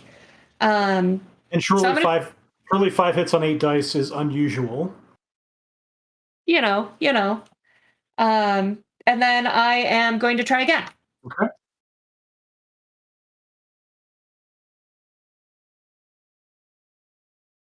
I'll kind of think this time about like the one I called last time and see if it like remembers that feeling, and that helps me catch it.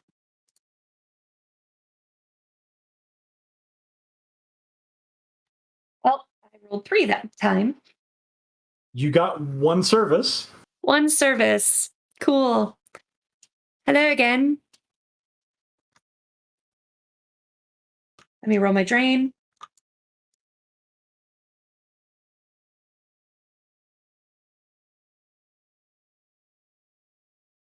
And no drain.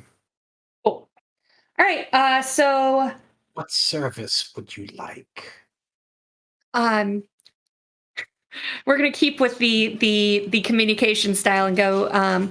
Hold, please. I'll let you know when I have a request. See, this is why I don't like this. Just hang around in astral space on hold. Well. Oh, very well. She kind of narrows her eyes, looking in the direction of it since it's not materialized yet. Right. And go, tell you what, since I've summoned you before, do well for me tonight, and I will give you a little gift. Ah. I like gifts. So maybe we can start a friendship of sorts.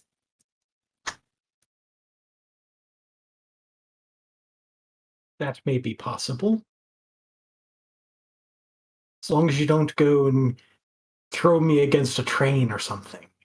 I will do my absolute best to never let that happen. Very well. Right. So any other preparations you'd like to do? I'm not going to cast any of my armory stuff yet. I should be pretty safe in the place, but since I've never been there before, of course, I'll do like the Google search And then also when I get close, I'll do the astral recon, see what I can see. So you do the Google search, and what you find, because they're well advertised, there's no need to do a matrix search necessarily on this information. You know that Dante's is sort of the place to be in Emerald City. It is very upscale, very exclusive, and the lower you go into hell, as it were, the more exclusive it is. And as you go like down toward hell, the saying is, you go to hell and don't worry about going to heaven. And what sense you get is what happens on the hell level stays on the hell level.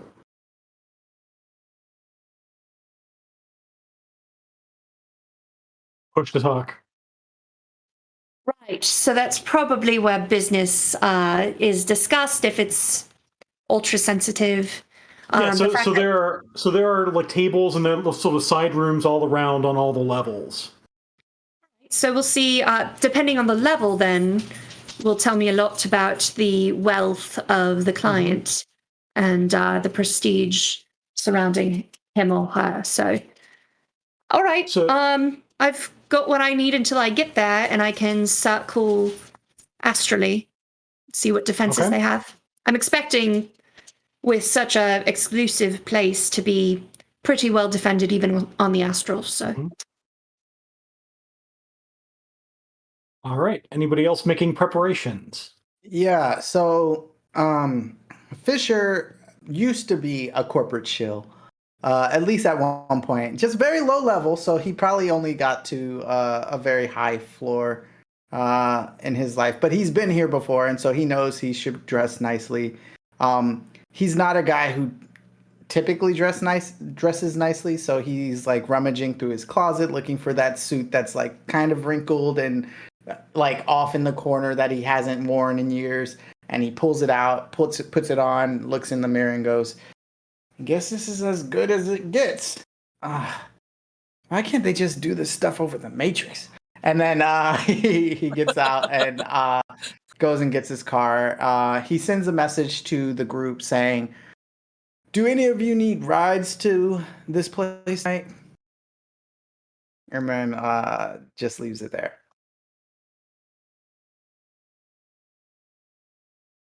Violet will message back that she would love a ride if he's going to be in the area. Yep. He will thumbs up with a big old winky face and just like, see you at this time. And then he's excited to hang out. Because this is the most human interaction he's had in a long time, hanging out with this group. Like, he typically used to try to do missions alone. So the fact that he keeps getting invited back makes him really happy.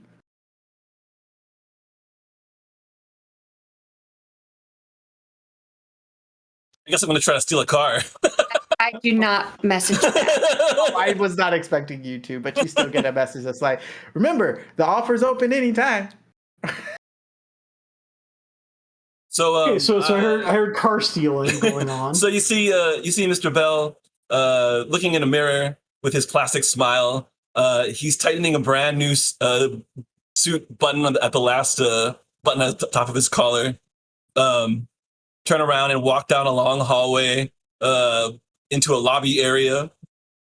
Kind of grand mansion-looking lobby. I'm confused. You said you see this, so like, are you live streaming this to us or something? Like, is this on your Instagram? Like, yep. So you exit the front door.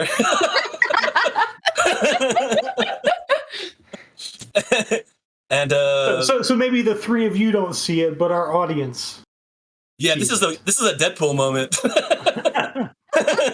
Gotcha. Okay. He's gonna stab the fourth wall. And then I know where this place is, I would imagine, by looking it up. I want to head in that direction, but if I can find a nice car, maybe maybe owned by somebody who I could profile as maybe rich and maybe a little rich and a little entitled, I would like to take it from them. All right. Let's see. So, what skill would you like to use? Well, if I'm coming up on the place, I'd actually like to go stealth using my brand new Rax mod on my suit. Okay. So I'll go invisible. So you have the ruthenium polymer coating. So Yeah. So you sort of pull the hood over, and you sort of shimmer out of normal view. Yeah. And since we talked before the game, you said that it would be hard for me to get around a security system. If there's a valet somewhere, is it possible for me to maybe do the whole slide in there while they're talking to the valet and just take the car? Yeah. So especially with your invisible suit, you can sort of walk up. I'll ask you to do a stealth check. Let's do it. What if you but- mess up? Yeah. This is the run before the run.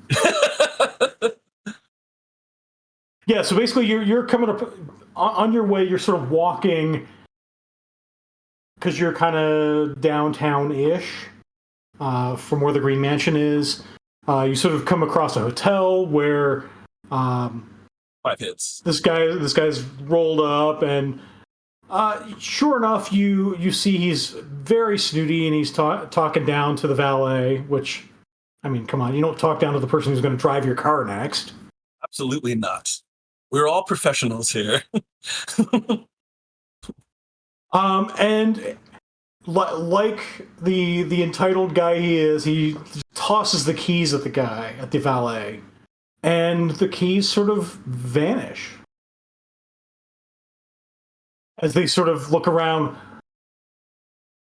and you slip into the car.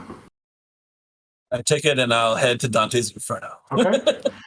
So with the understanding that now, not too long after you drive off, the alarm starts going off.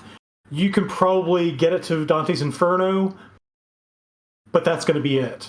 I want to ditch it actually like a few blocks away. Okay, good call. And then exit re-stealth and then make my way.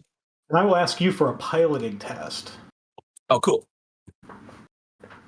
Remind me of what... is it reaction? Yeah, so it's piloting plus reaction. I don't have that skill. so it's unskilled reaction. Okay. But you should be okay with the reaction, I think. Yeah. Well, unless you get 0 hits like that. Oh. I will. Wow. Spend 4 and re-roll everything. All right. Crash. Spin an edge. All right. Yeah. So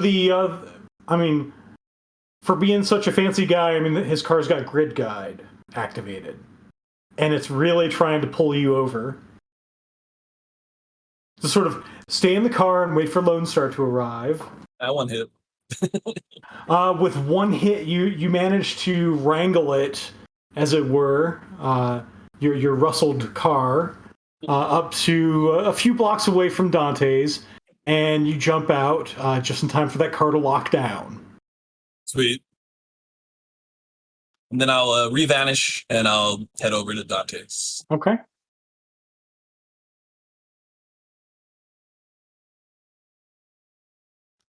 So how is Curie getting there? The bus. The bus, all right. As close as I can, and I can take future Uber, cyber Uber, Suber.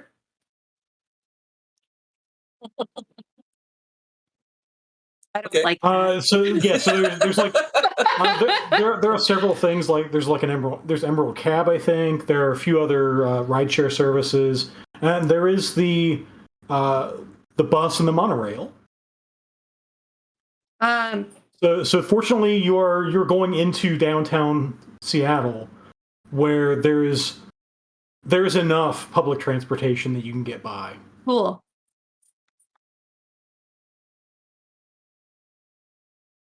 What is Curie wearing to the place tonight? She actually wears the same thing every time you see her. It's a dark colored top that has like the empty shoulders, and then her armored lab coat. She just walks everywhere with her armored lab coat. Honestly, I probably should have taken distinctive style in hindsight. Maybe I will still add that because she just doesn't without. And then she's got combat boots and jeans. So this is why I ask, because this is a fancy place, and I wonder if they won't let you in. So what's going to happen is at the front door, waiting for you, is is me in a nice little suit, or I mean, nice-ish suit, waiting to be like, "That's my friend. Here's some extra money to make sure that they can get into the bar." Okay, so I'm kind of impressed because I totally thought Fisher was going to go the route of you need to wear this, and I was ready to be like, dude needs to not have anything to say about what I choose to wear. So well done. So in fact, since you are driving, you and Violet do get there first. I asked Violet to go ahead and wait to go in and get our table while we wait, or try to find this Mr. Johnson, and that I'll wait for the rest of our group to direct them to the right floor.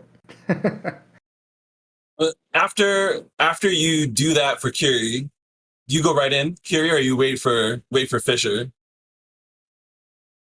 I mean, Fisher is there paying the guy to let me in, so I don't think I thought you arrived.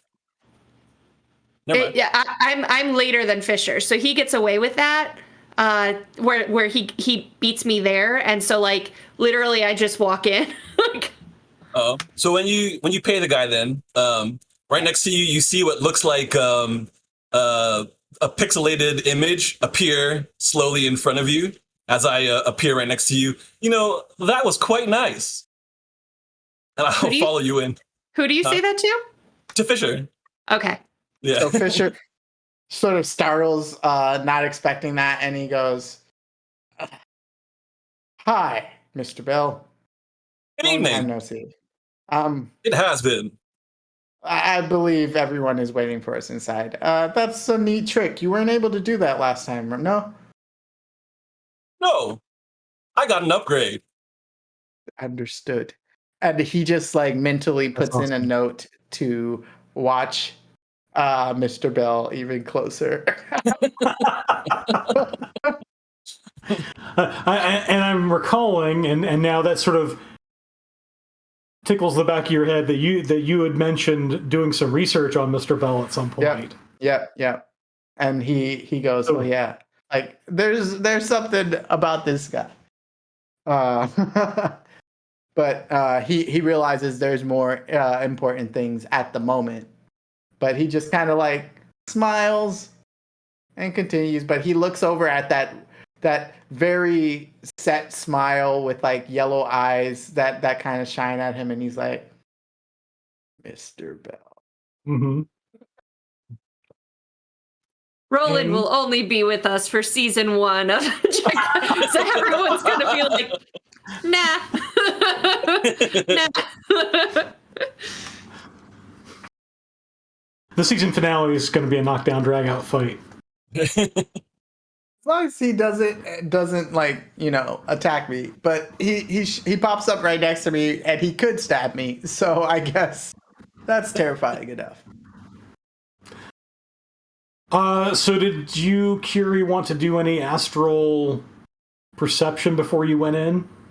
Yeah, how close does the public transit drop me off? There is a bus stop across the street, we'll say. Okay, so that's fine. So as we're getting like 2 blocks away or something, because it takes seconds for me to move through the astral, yep, I'm going to pretend I fell asleep on the bus for my 5 seconds before I zip back to my body because I'm so fast. So go ahead and make an astral signatures test.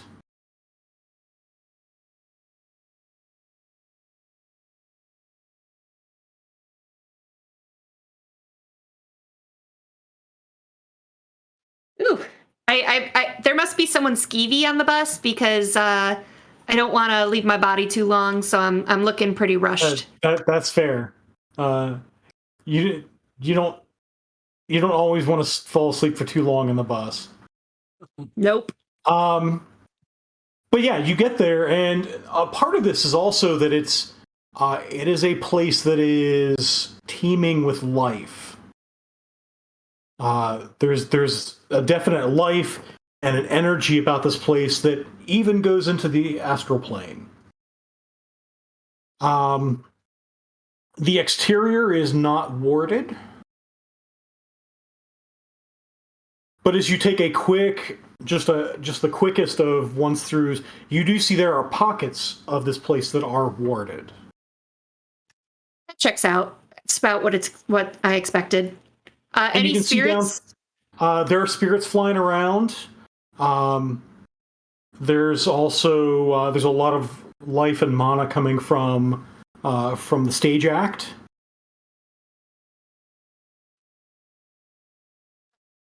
Sorry, I want to react to what you just said, but I got stuck on mana because I say mana, and my head just broke a little bit. What about magic energy?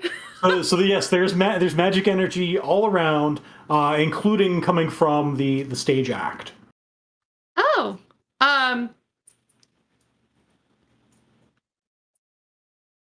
I'm curious. Does the stage act have a Sasquatch? No, it does not. Okay, just curious because as far as you can tell, it does not. Okay, all right. It's what I expected. But no one no auras basically that I glance over and I'm like, they're ready to jump me when I walk in because they're super aggressive and angry or vengeful or the usual colors that I look for when I'm going to be attacked. You get that sense from, I mean, there are individuals in the throng of people who are like that, and you sort of get the sense these are probably security personnel. You see a couple are stationed outside these little pockets of warded areas, so you think there are probably meetings going on already. But more like alert than like full out aggressive. Okay. Yeah. All right. Then back to my body, and I quickly scan back around the bus to make sure Weirdo didn't come near me. Okay. Or else this is going to be a different adventure. And so we rejoin the regular timeline where you've now sort of gone into physically into the club. Cool. And now you hear physically what you were sort of experiencing astrally. There's a lot of noise, a lot of party. You hear. So those of you who are musically inclined, the band Complectogram is playing tonight. And they're playing their latest single called Haunted Steps.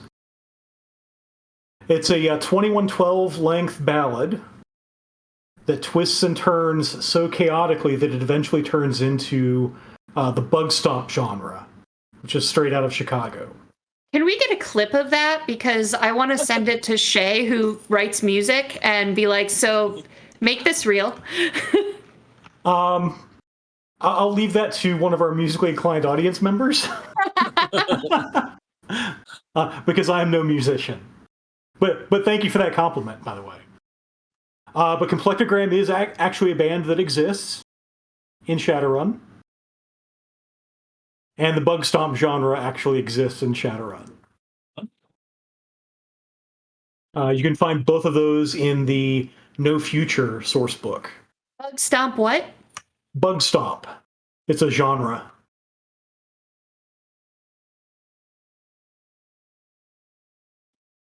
Cool. And so you're eventually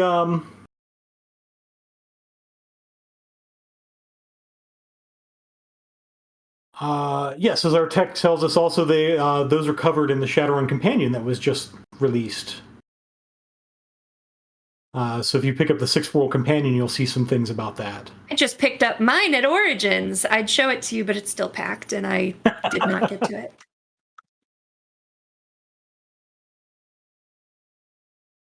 So you're guided down, and it's sort of a catwalk that goes around. It's like you're spiraling down into the depths of hell. Because everybody's got to have a view of the band, which is sort of down below. And so you're guided down to the third level, that is labeled Greed. And as you enter the Greed level, you're aside from the band, your ears are assaulted by the sounds of slot machines, other gambling implements. It's a sweet club. So it is. So the Greed level is very much a casino level.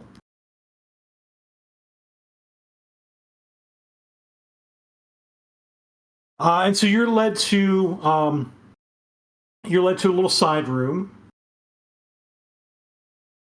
And if you were astrally perceiving, you think this is probably one of those warded side rooms. I don't even bother to check because I assume so. Okay. This is a operation that's going to be thorough. So, And which level of hell are we on? you're on the third level, Greed. Okay, so 3 out of 7 levels. So, moderates, mid-level wealthy. You're moderately impressed. It takes a lot more than that to impress me. At least it's not street level. Come on. Fair. Me much. Sorry. That's vintage music right there. It's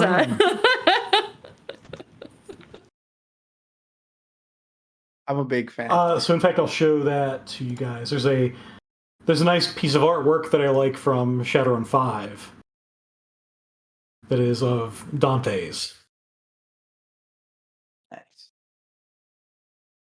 Let's see. So you are led into this room, and there's a little conference table. And as soon as the door closes, you hear this sort of hiss, and all the exterior sound is shut out.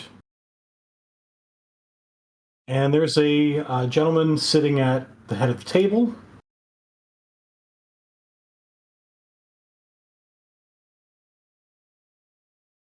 I dutifully clamp my mouth shut so that I don't offend our job giver and just defer to Violet and follow her lead on everything. Okay. Self-awareness. I don't want to offend anyone until we've already got payment agreed to. It's totally fine. So there's a spread of food and drink laid out. There are also, along the walls of this conference room, it would look like a conference room if there weren't so many gambling machines lining the walls. It's the greed level after all. You have to feed the greed. And he motions and says, "Good evening. I'm glad to see you brought your team." And he's looking straight at Violet. So Please sit down. Violet is wearing a purple dress that is like an X kind of collar with an asymmetrical cape off the back. It looks handmade, but not like super high designer handmade. Like Okay. if you are looking closer, you could see some stitching and stuff like that, but it's definitely a unique kind of piece. It's not off the rack. But it's not off the rack, yeah. And a cape. Yeah, on one side. It's very, very fancy. Okay. So she will sit down at the invitation of Mr. Johnson. Feel free to have a late dinner, or Fisher's gonna stand up as if he's a tough guy, even though he's the opposite of a tough guy.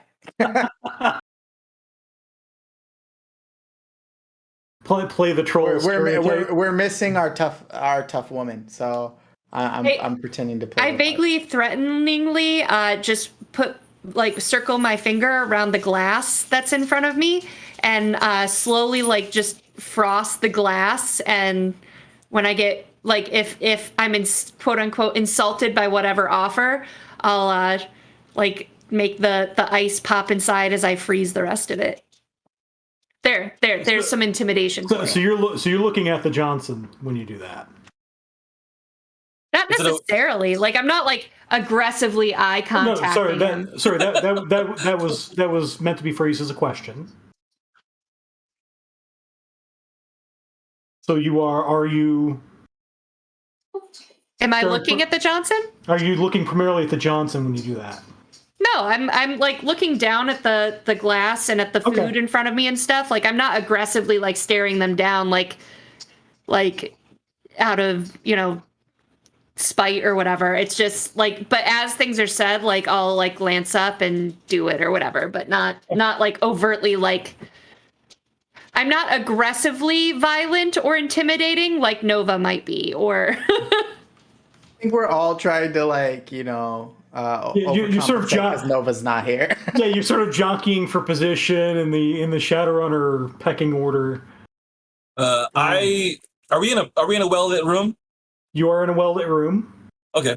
I stand exactly 3 steps behind Violet and off to the left of her 2 steps.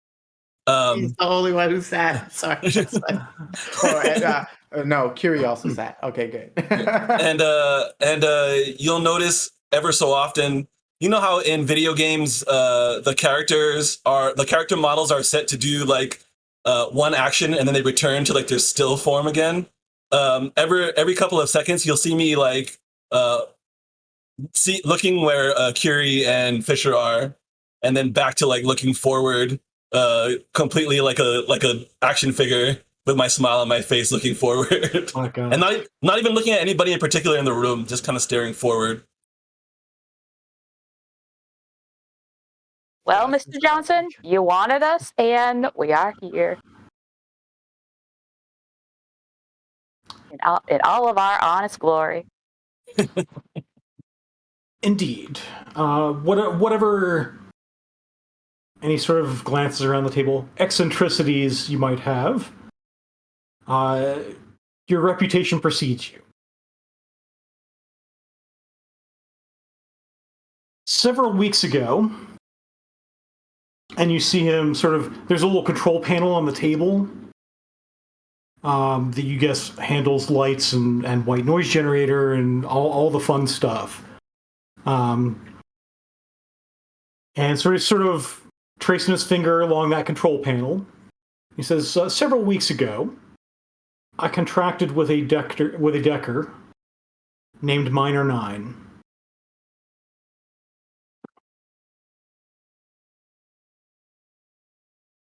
That is miner, as in mining, and the number 9. I'll actually type it in the chat. So miner is in with a pickaxe, not yes, like with pickaxe, not without alcohol. I feel a Galaxy Quest joke coming on. Oh gosh. So I contracted with a decker named Miner 9. Their task was to perform a Matrix deep run on a secured Metroplex host. Last week, I'd heard back that the mission was at least partly successful,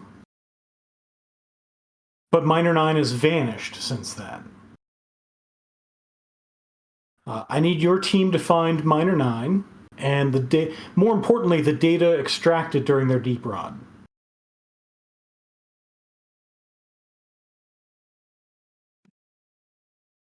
I'm offering 30,000 new yen, half now and half upon recovery of the deep run data.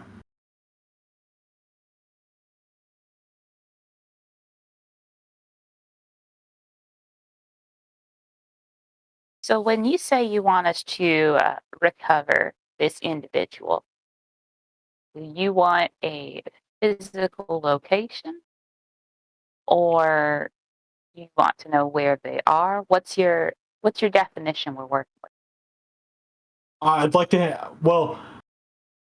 have the data in my hand.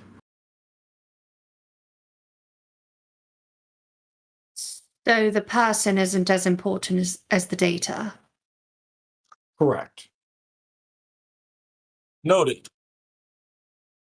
Oh no.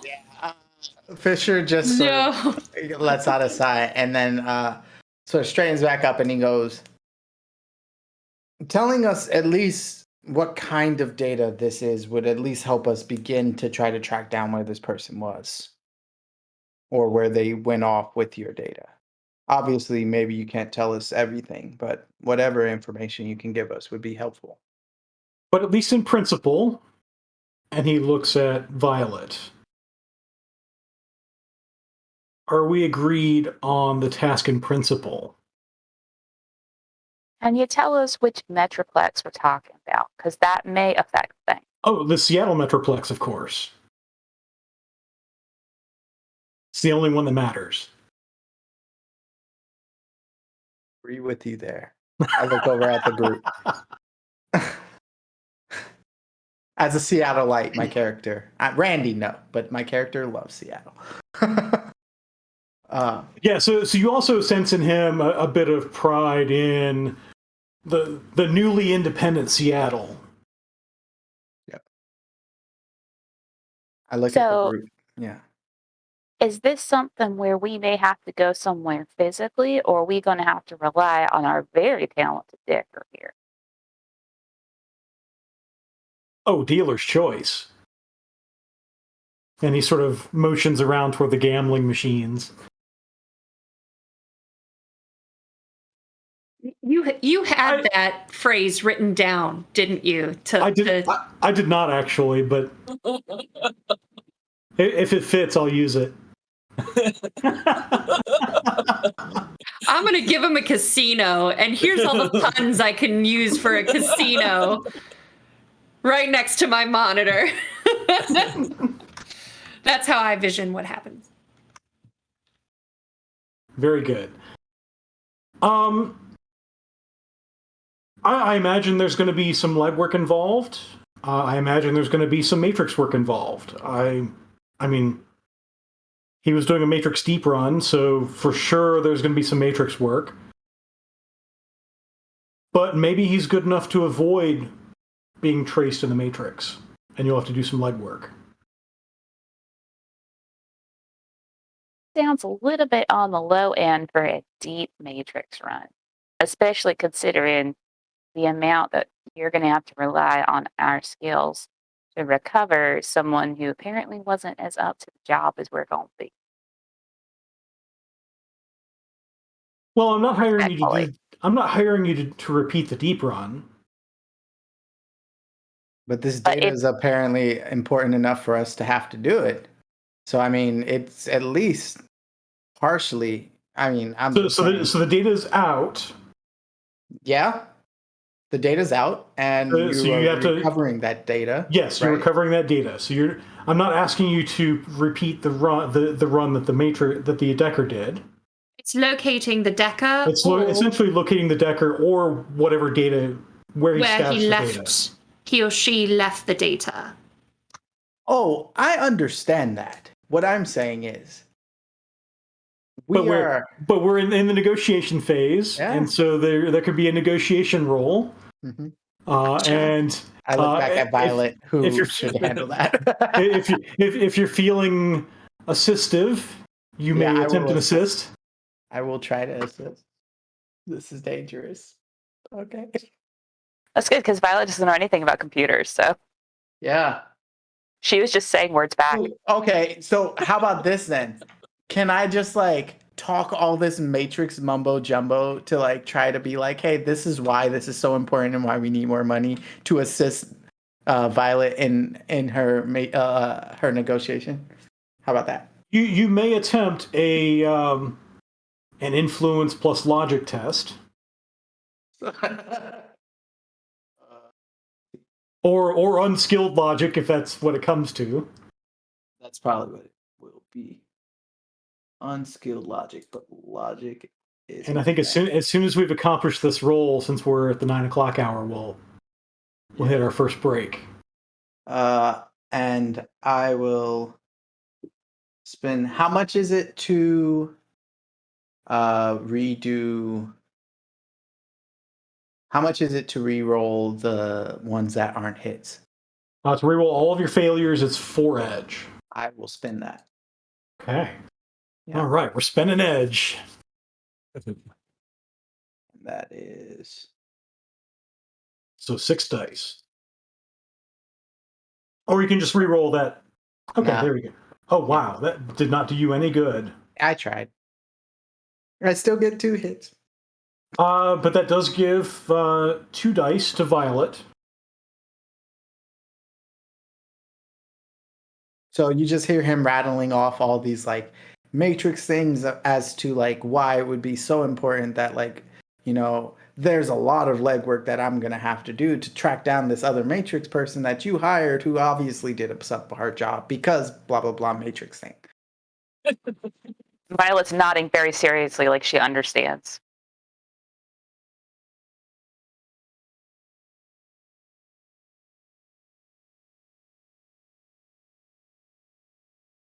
Ooh. Wow. That was not a great roll. That is terrible. 3 hits on 18 dice? Yeah. I will spend 4 edge as well to roll my failures. See if we can get that a little bit higher. So I will re-roll 15. Oh no, 16 dice. So it's re-rolling 13 dice. Okay.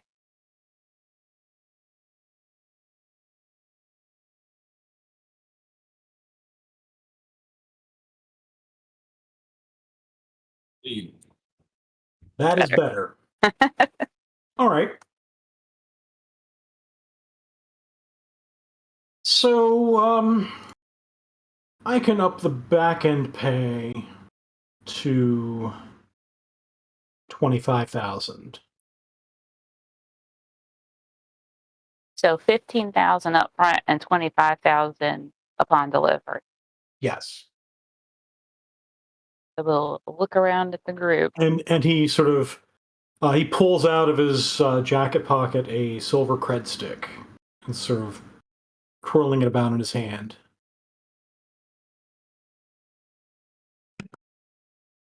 I look at Mr. Bell and Curie to see their reaction.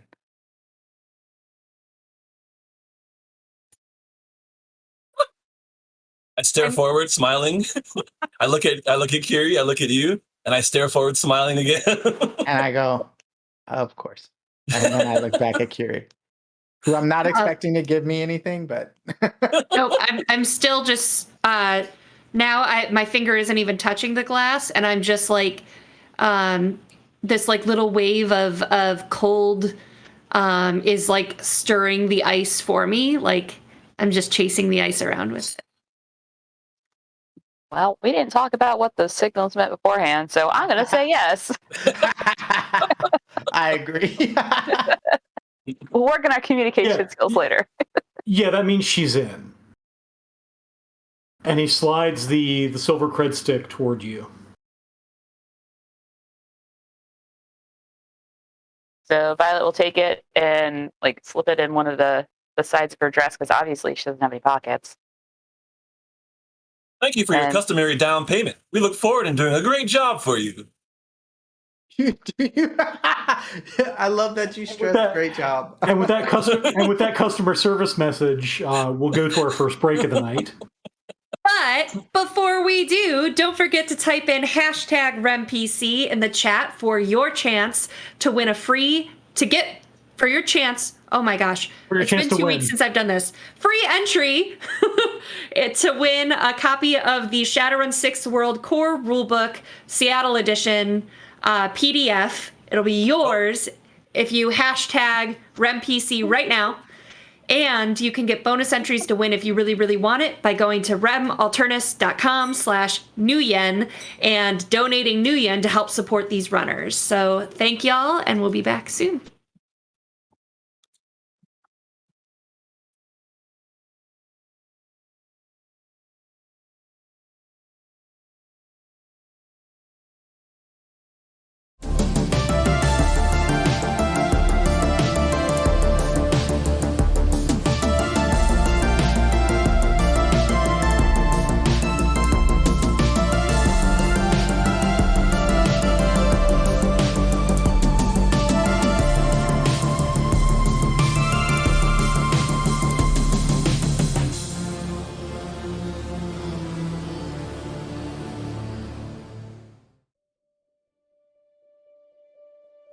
In the land revealed beyond the shroud, they came in search of answers. Drum had always known her place, but Imari never found hers.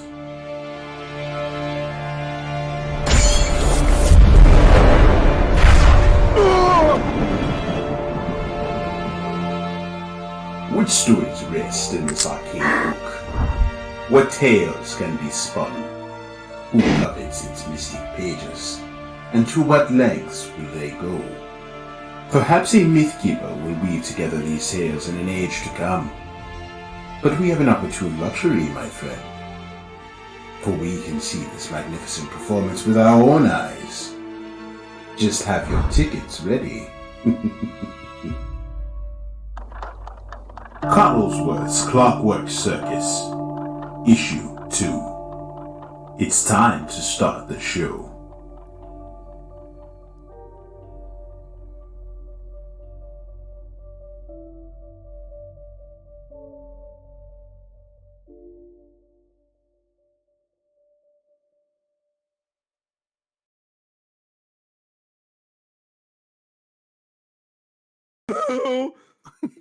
What a spell.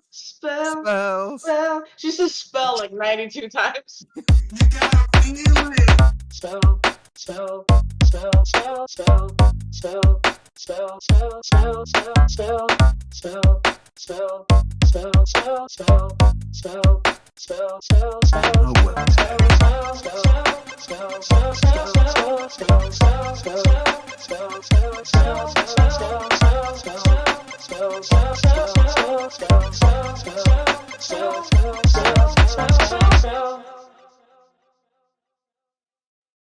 Ready to level up your cosplay game? Check out the Geek Forge on Etsy. With a variety of props to give your photos that extra spark, you'll find just what you need. Hold magical fire in the palm of your hand, or take a potion to restore your mana. With a large variety of colors, you can choose your own magical flavor for your cosplay. Bring drama to your photo shoots with these vibrant props and more, all available at the Geek Forge. Are you ready to level up your cosplay?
And welcome back. We've just had our runners negotiate payment with their Johnson. And before he leaves, he does give you some additional information. He says, so he slid across a silver cred stick to Violet. And you notice as you're tucking it in, it's got 15,000 on it, which is the agreed to upfront price. So you know what you're looking for. Minor 9 was contracted to do a deep run on the newly formed Seattle Sin Registry. They were supposed to create a lasting account for a minor functionary by the name of Zachary Zebulon, who would have the access needed to create sins.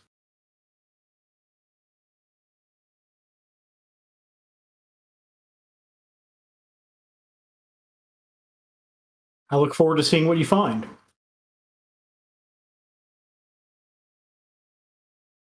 Enjoy the evening, as he sort of gets up and leaves the room. A pleasure. He said that they had contact the week prior. Yes. Yeah, so he contracted the guy several weeks ago, and last week I heard back from him.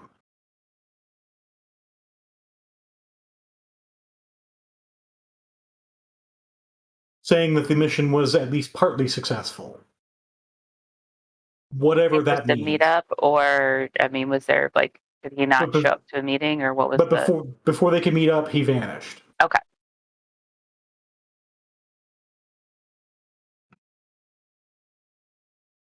So now it's just our group in this soundproof room here.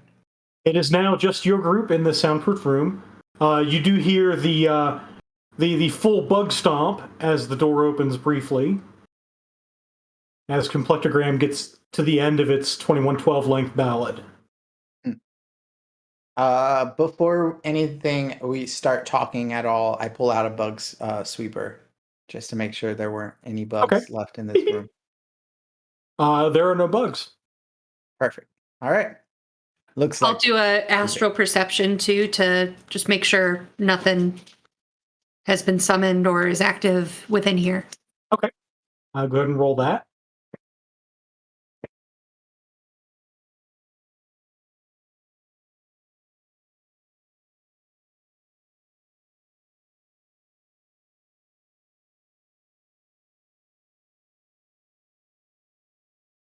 Okay. Yeah, so there's nothing else in here. You do sense the walls of this room are warded. That I figured. I was just making sure nothing was summoned inside. Okay, so it looks like we're free to talk in here. And he just sort of finally sits down and gets like a lazy, like slouched position, like he was just like holding it all in for the entire meeting. Okay, so our job is to find where this minor 9 has gone. He finished the job. Do we have any information on the job, Bob? Like what the job was? Only that so it was a deep run. Where? Apparently, so the host he did a deep run on is the Seattle Sin Registry. Right. Okay. And so you've heard of the Seattle Sin Registry. It's located at City Hall. It's now that Seattle has gone independent, they're trying to move away from issuing UCAS sins because they don't want to be part of UCAS. And so they set up the Sin Registry so they can issue Seattle sins. And that was fairly recent. Because Seattle's independence was fairly recent. Just in the last year or two.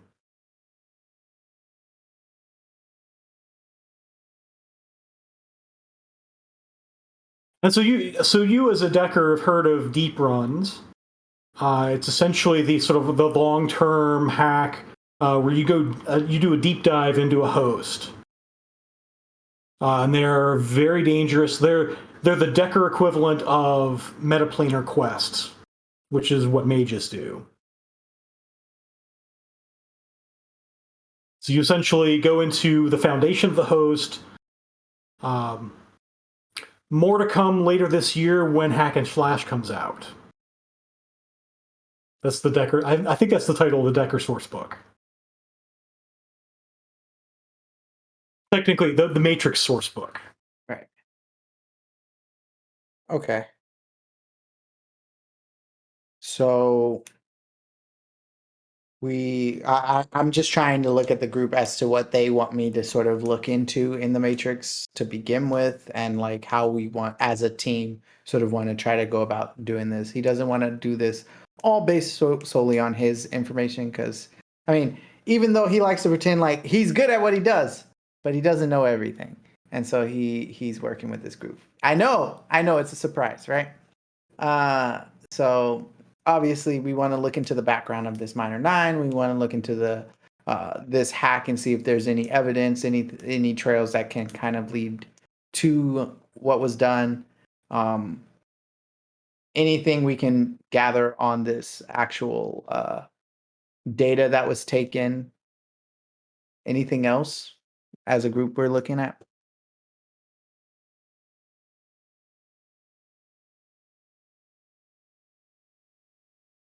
If there was maybe anything about the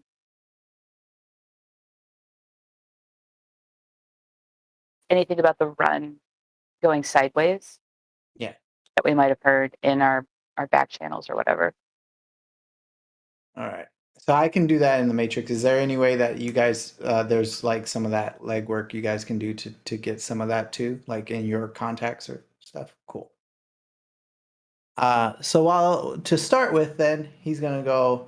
All right, I'm gonna head back up to the car, which is sort of where he feels most comfortable. Doing these. And incidentally, where there is much less Matrix noise. Right. And so he begins heading that way, asking anyone who would like a ride in the van that is very spacious, that they are welcome. But he realizes that some may not partake in that offer, so he just says, "The offer stands." I don't acknowledge anything, but still get in the car. Is Mr. Bell coming, or is he gonna jack another car? Of course. I walk 3 steps behind whoever is last to leave the room. Nope. We have the situation where the two of you are trying to go through the door at the exact same time. Boo. I would wait. Absolutely still. Until everybody leaves the room. Please, after you. I will not put my back to you. I insist. Cross his arms.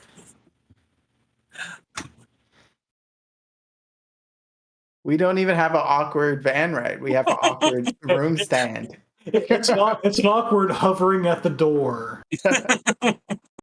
And by now the beat has gone full pulse, and the dancing is revved up, and you feel the reverberation through your bodies as you're standing there, kind of in the doorway, staring each other down. I guess my connection to duty would probably take over at some point. And when I see that Violet and Fisher are getting far ahead of us, I would follow 3 steps behind whoever is the last of them. Excellent. I was about to sit back down at the table and finish my drink, so. You couldn't wait forever. You guys did leave an awful lot of food on the table. Oh, did we? Because I would have put it in a baggie and taken it with me.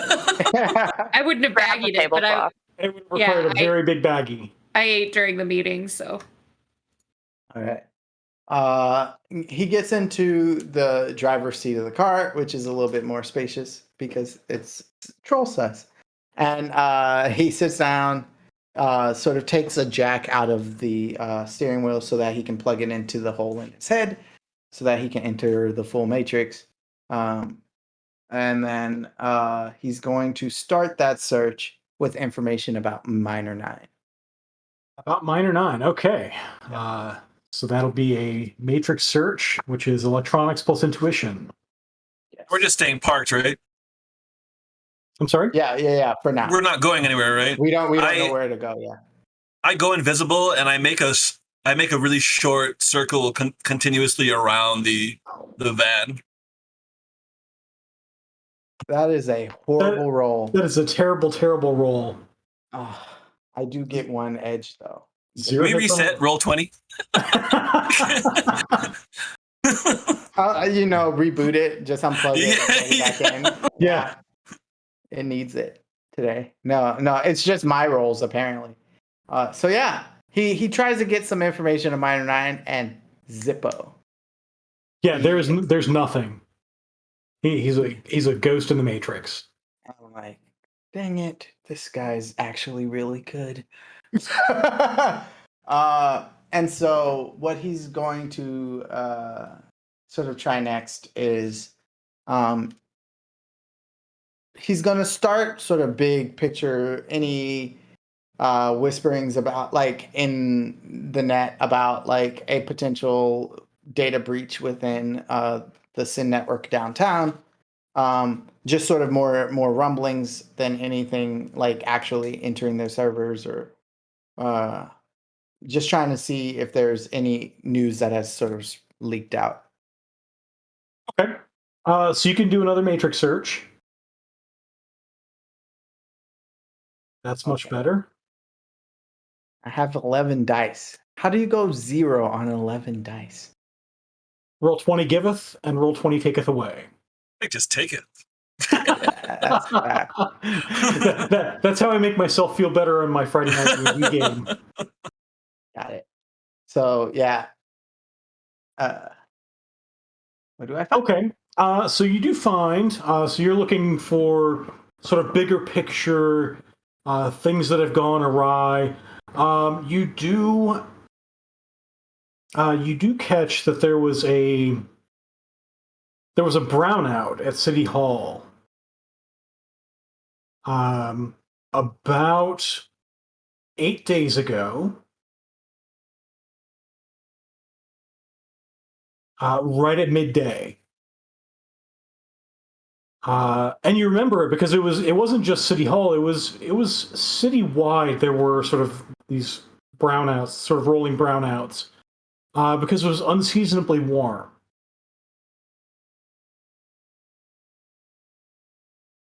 And so anybody who had an air conditioner was trying to run it.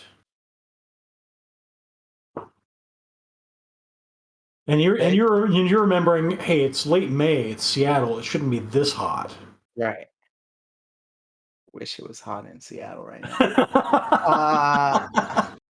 But yeah, it's too hot right now in the future world. But the time kind of tracks. If you were planning a Matrix Deep run,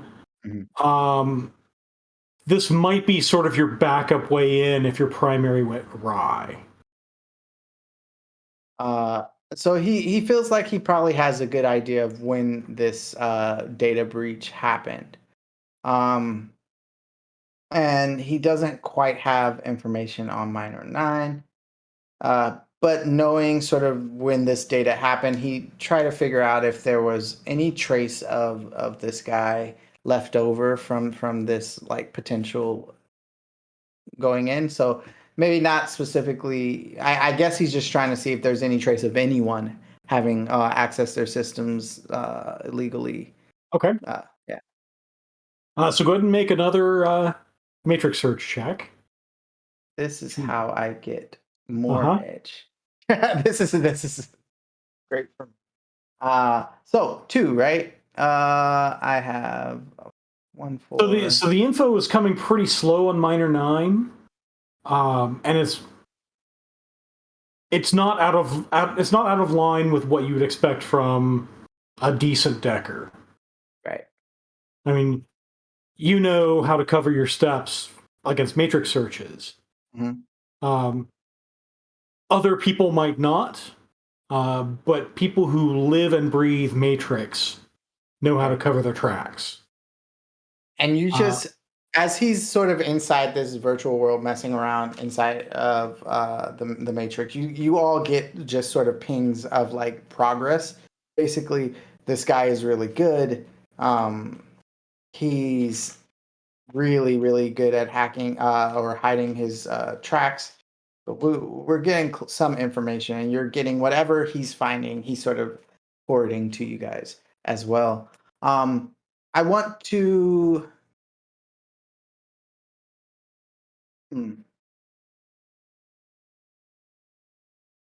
I am actually inside the Matrix. I think of an idea. I send a message over to Violet, asking Violet for the comlink data for Mr. Johnson, because what I want to send a message over to Mr. Johnson asking specifically for the comm information that he got from this Decker to try to at least figure out some information from that.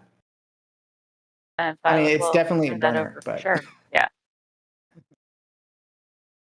uh, so he would send that message to Mr. Johnson. Does Mr. Johnson reply? Yeah. He replies with the comm code that he was given from Minor 9. All right. So with that comm code, he would like sort of look at the SIN, see if there's any information he can glean from its usage, like places it's been, things it's bought, even if it's just like ridiculous things like food, and like try to pinpoint areas around town that SIN has been used before. Okay. So go ahead and make another. Oh, do I want you to matrix search, or do I want you to do? I mean, it's the same. It's the same test, but it's going to be it's essentially a trace icon, but it's the same test as a matrix search. It's electronics plus intuition. And incidentally, it is computer, by the way, for specialty. Okay. Boom. Goes So that is dynamite. better. That's the best I've rolled all night. That is better. Oh, I get it. So you do find some pings here and there. They are all 6 days ago or older. You get some pings. So you actually get the ping. It actually it started from when Minor 9 reported back to Johnson that there was success. There was at least partial success in the run, and those were the Johnson's words: partial success. Right. You get another ping, and you needed the 6 hits to find this. This was because these are fairly secure sites. Or this one is. You find a ping at SeaTac Airport. Maybe only a couple of hours after the initial call to the Johnson. And you also find a ping at. So there are a couple of pings along the monorail line leading from SeaTac Airport into Tacoma. And it's the last ping of this comm link is at the Tacoma station. Okay. So going away from SeaTac towards Tacoma. Okay. He relays that information, basically signifying specifically that 6 days ago it seems to be when that last communication with the Johnson happened. And presumably since then, and he specifically shows where that fall off is, where assumingly something negative has happened. We do know at least at the last place he was at when it was pinged was Tacoma. You also get some footage here and there. He's an So orc? you have a picture. Yes, this person is an orc. And that's important because you also dig up media footage this morning reporting a body found near the Tacoma station. Shit. Okay. Shoot. I relay that, and it's the same person, at least potentially. Yeah. There's an orc male that was yeah. found. So the picture is up, and it's pretty tightly focused on the face in the media footage. It's that sort of, do you know this person? And it's that sort of thing that you see too many times a day that happens with the sinless. That they have no identity, and so when they're found, there's sometimes there's some action taken to try to find out who they are, but ultimately that's all they can do.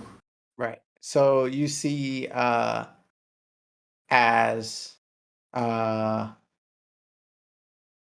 Fisher's gonna come out of the matrix, sort of pops back to consciousness in this seat, unplugs himself, and sort of types on his comm to send that video feed with like the zoom in and sort of the enhancement on the specific body, and says, "It looks like we found the Decker. Unfortunately, he's gone one of the worst ways that a Decker can go.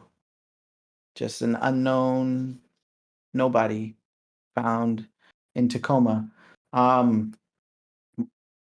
Didn't get much information on the data he hacked or the specific run, but I think if we find his body and retrieve at least where he was, we might be able to get some more information that will help me get more information on those things.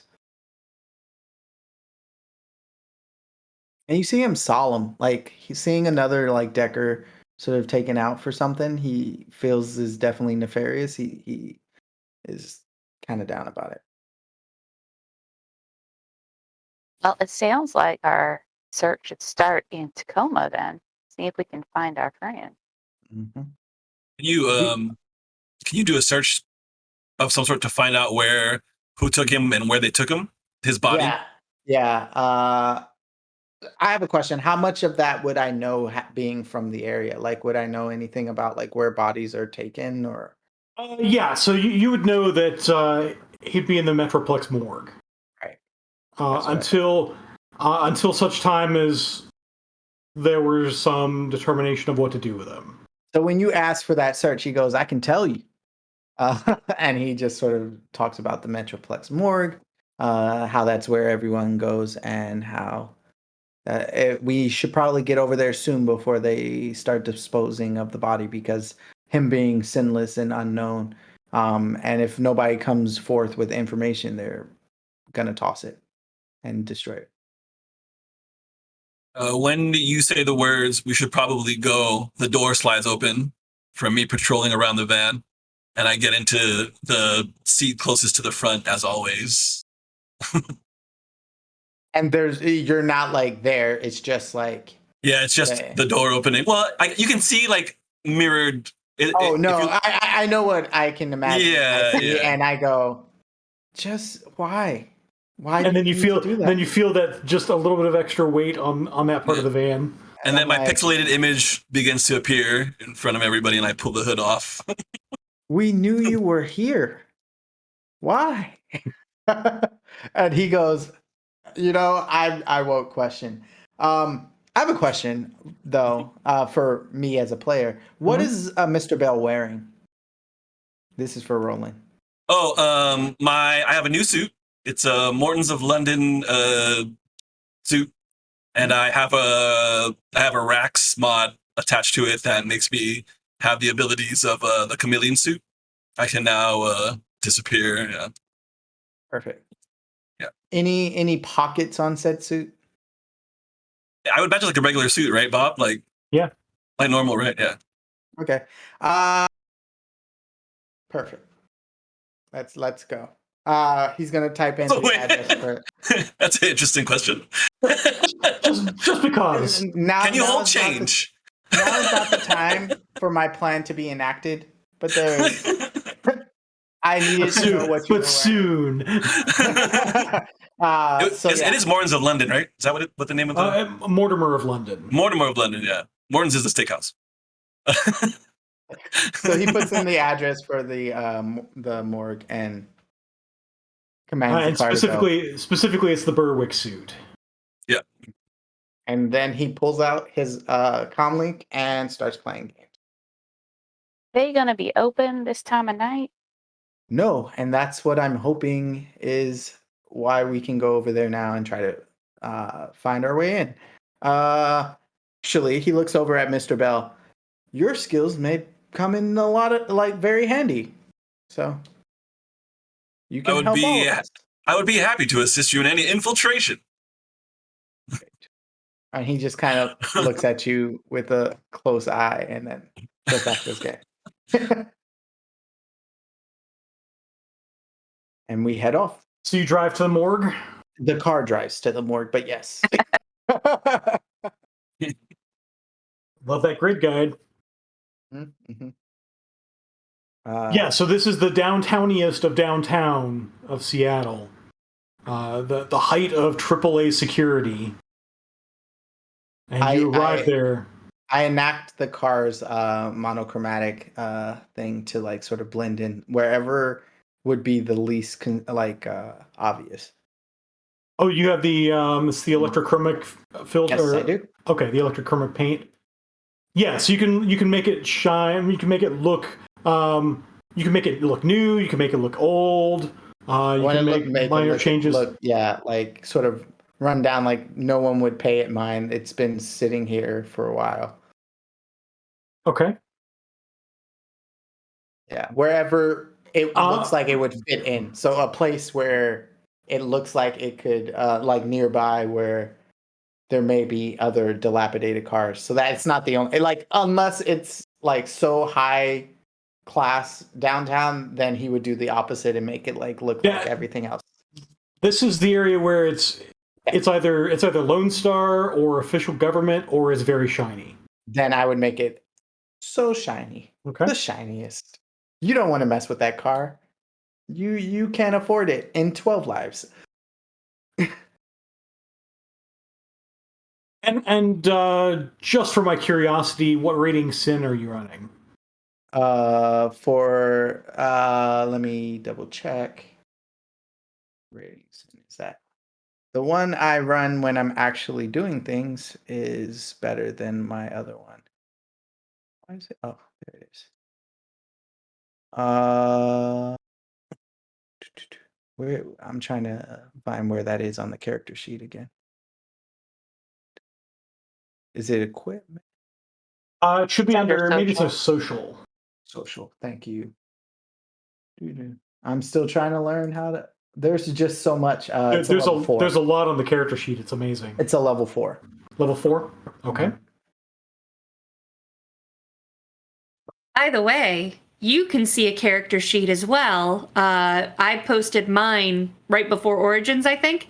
So if you join our Patreon for as low as $2 a month, you can start to see not only all of our character sheets, but our character creation videos as well that we'll be getting up there. So that's patreon.com/RemAlternis. And that's also the level where you get extra entries, right? Yeah, so every level that you pledge to, you get extra entries, but $2 will get you an extra entry for our giveaway on stream every single week. So it's a good value as opposed to remalternis.com/nuyen, which does help us out. But if you want repeat and great value for your entries, Patreon's the best way to do it. So you roll up to the morgue, and it probably depresses you a little more to realize, no, the morgue does not close. There's always something going wrong. Got it. And in this case, there's an ambulance and a Lone Star cruiser parked in back. So there's basically the sort of main civilian entrance, and that is closed. But there's a delivery entrance. I mean, what would be in the back? The delivery entrance, and they're wheeling a gurney with a body bag inside as you arrive.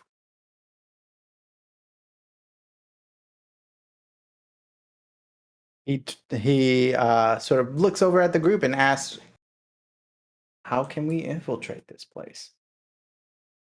Because they're still going all night, apparently. I can do my surveillance and see what more information comes from it. Oh, you're speaking to me now. Nice to see you. I was never not speaking to you. I just had nothing to say. And then he pulls up the chat log for how many times he sent a message and you didn't send, and shares it to the entire group. And goes, "Oh, okay, yeah, no problem." Do you accompany that with charts and graphs? This is Once all the again, time I don't I message. respond. I only respond when I have something to say. You just see a graph that's like 0 messages from Curie, 100 messages from. So did I hear you say you're going to do some surveillance? For the astral, yeah. Okay. You want signatures or regular? Let's start with regular. We're there, right? We're not just talking about it. That's right. You are at this moment. You're parked. There's a parking lot across the street. There are a few other cars there, so you're not completely out of place. Aside from this is the only vehicle in the lot that has 4 people sitting in it. Fair enough, but now there's only going to be 3 people sitting in it because my aura is going to disappear as it leaves the car. All right, so you go zipping on. You go zipping on in. The walls are. Let's see. Would they be? They would be warded. So I don't go inside. Yep. You don't see any spirits patrolling outside, so that's good news. You do. If you want to roll 2 extra dice for the astral signature specialization, you could do that. But what you see. Oh yes. I rolled it as the specialization. Okay, very good. So you do see. I'll spend an edge to move one of those 4s. 2 edge to spend one of those 4s as a 5. Okay. Give me more, Bob. So that's 4 hits. Okay, so there's the Lone Star Cruiser there. There are 2 patrol officers. They are. Their emotional state is on the job, we'll say. Sort of as detached professional as you can be while wailing about a dead body. You know, like you do. Like you do. They are both Essence 6. They are both mundane. And we'll say the one who is on the passenger side of the cruiser, you do sense with 4 hits, they're coming down from something. So you get the sense, you know just enough about how law enforcement works that probably they're coming down from Jazz. For the uninitiated of us, what does that mean? So Jazz is a combat drug. Chaos. Instead of implanting things like wire reflexes or having an adept power, if you don't have if say Lone Star doesn't want to pay for their patrol officers to get wired reflexes, it's a whole lot cheaper to say, if you need this, take a dose of jazz and you'll speed up. You do see there are two paramedics who are rolling the body in. They look kind of the same. They're both Essence 6 mundane. They're both emotionally more worn down. And you see they're rolling a gurney full of gray. I'll zip on back. You also see there's a door there, and it's got the doors are open, but it's kind of hard to see through the ward in astral space. Yeah, I'm not touching that with a 10-foot pole. So a 10-foot astral pole, which just looks like a gray blob. So I'll zip back to my body and say, to Lone Star, not magical or cybernetically enhanced, so mundane. However, coming down off of drugs, so likely to have just gotten out of the fight. The two paramedics they were mundane as well, correct? Yes. Yeah. And nothing special about them either. Right. And it's kind of what you expect. It's like 2 a.m. by now. So would this be something where Mr. Bell might be able to slip in while the door is open? Thanks to me suit. Not in character. Do we want to do like a thing where we pretend to claim the body? Like we walk in there and like talk to them and be like, "Hey, we know this guy. This is Cliff, and he's like our friend. Can we check him out?" Then you and I can go and try to do that. Because if I go in there by myself, I'll just be in there with a dead body. I don't investigate. Question: Can I spoof the sin Mr. Bell is using to look like it's related to that person, the dead person? Whoever they're willing to. You could even give me one of those ones that we confiscated off of the Yeah, dudes but from the last. I think if you are like a relative, they would be like, "Oh yeah, you can come in." Blah blah blah. You know what I mean? Like, I feel like that makes more sense than. So you probably could, at least short term. Yeah. There are some potential issues. One is that Minor 9 did not have a sin. So that might require some talking through. I actually don't really care about minor 9s. Like Okay. minor 9, we can find later. Like, you know what I mean? Like, There's no connect. Is that what you're saying? There's no connection though, right, Bob? That's what you're saying, right? yeah. There wouldn't be any connection as me to him. It would take more talking to. I meant to like anyone in the morgue, like just random dead person in the morgue. Yes, you would definitely have to hack the host, and you think that's going to be a tough hack. Okay, got it. Yeah, I'm not. Yeah, you can. That might be something you can do. Yeah. I don't. I think Mr. Bell's idea was better. But yeah, it's Roland's idea. He doesn't say anything much useful. So if me and Violet go in there and do it the old-fashioned way, where we try to talk our way in there and just get a look at the body, maybe that would be a good thing. But I'm just there for moral support, and I'll stab somebody if it goes wrong. As you pitch that idea, I look down at my lab coat. Yeah, that was out of character. We could go ahead. Gotcha. Well, Yeah, I mean, we have someone who looks like a lab person. I can try to hack the host and see if I can Lab keep an eye on person. you. This is why I don't speak with you. He's like, okay, I get it.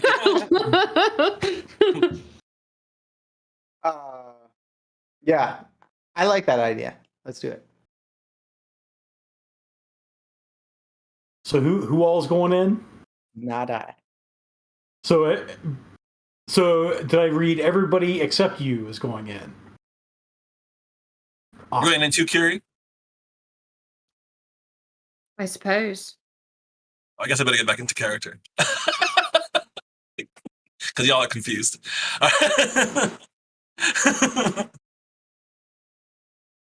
I'll follow you in, Violet.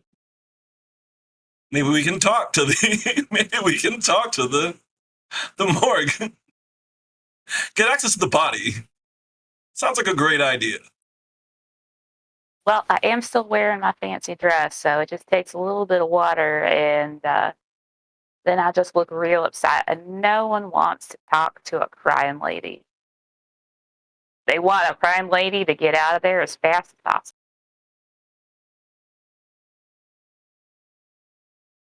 Actually, it might make more sense for me to come as well somehow. I feel like me by myself is dangerous, so I'm just gonna be the stoic friend in the back. So, crime friend, crime person. I don't know what your relationship is, roll it, but Yeah, who shall we say he is? I have an idea. You are family and friends of the individual in question, and I was the fulfiller of his dock wagon contract, which would explain the armored lab coat. And as a final request and favor to our contract's family, I am taking you to claim the body. Real good. can I draft a fake contract in case like we need to show one? Do you have any forgery knowledge? No. You can try it. We'll say we'll call that the equivalent of a spoof command. Okay. Which is a lot. But I'm gonna ask you to wait for that until you actually go in. Okay. To see how well it worked. What does it take to forge? Like unskilled. I mean, you can try to write something up on a piece of paper. But I mean, what would the test be like if you did it? It would be like a logic test. Which is my highest skill. Oh. Okay.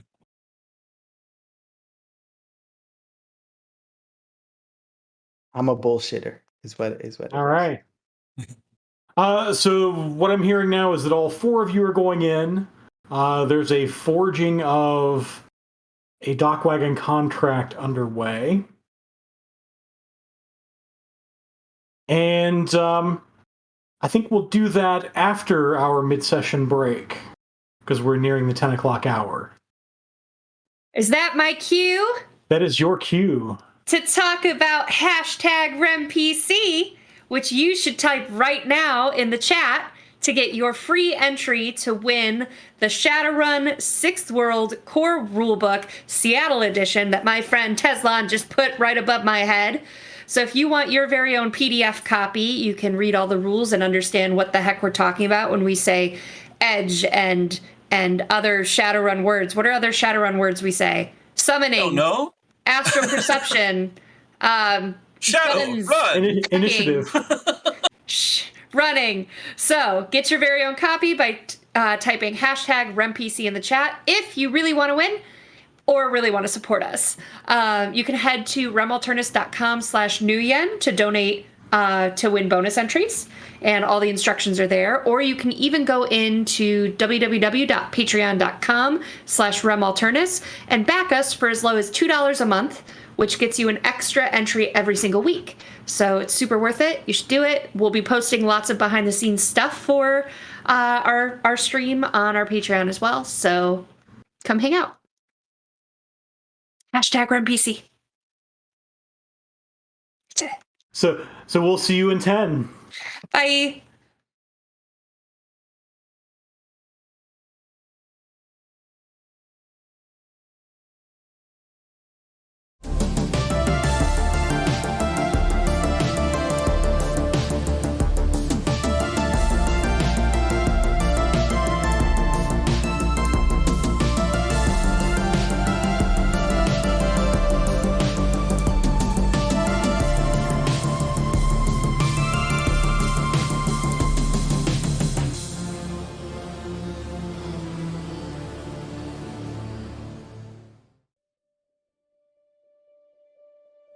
In the land revealed beyond the shroud, they came in search of answers.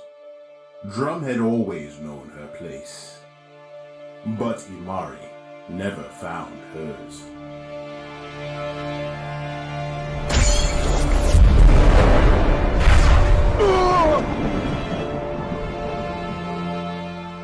Which stories rest in this arcane book? What tales can be spun? Who covets its mystic pages? And to what lengths will they go? Perhaps a mythkeeper will weave together these tales in an age to come. But we have an opportune luxury, my friend. For we can see this magnificent performance with our own eyes. Just have your tickets ready. Cobblesworth's Clockwork Circus, Issue 2. It's time to start the show.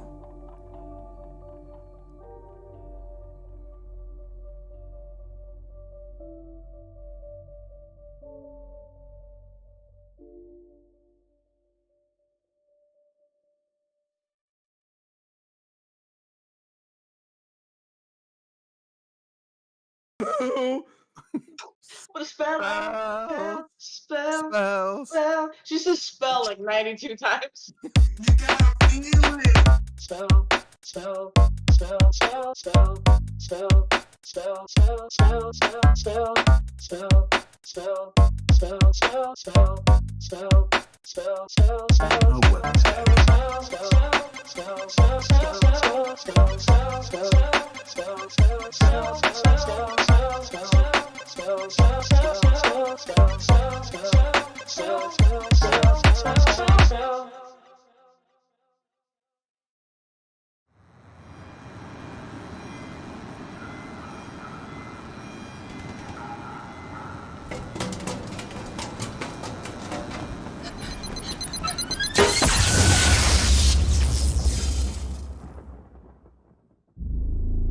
The earth has changed.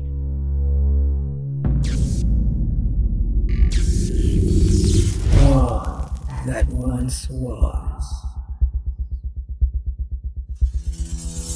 is no more.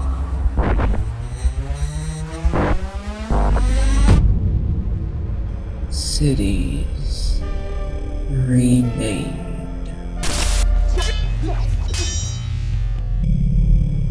Power reshaped. Races reborn.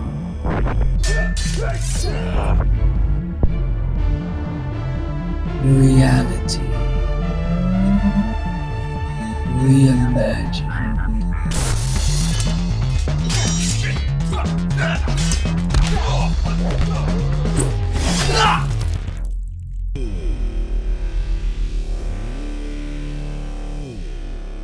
Violence unleashed. The earth has changed. She no longer sleeps.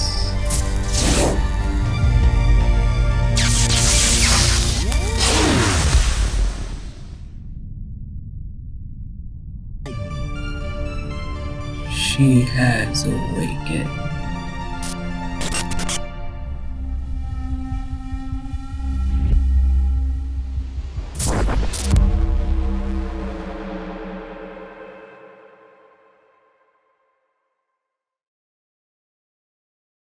Ready to level up your cosplay game? Check out the Geek Forge on Etsy. With a variety of props to give your photos that extra spark, you'll find just what you need. Hold magical fire in the palm of your hand, or take a potion to restore your mana. With a large variety of colors, you can choose your own magical flavor for your cosplay. Bring drama to your photo shoots with these vibrant props and more, all available at the Geek Forge. Are you ready to level up your cosplay?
and welcome back.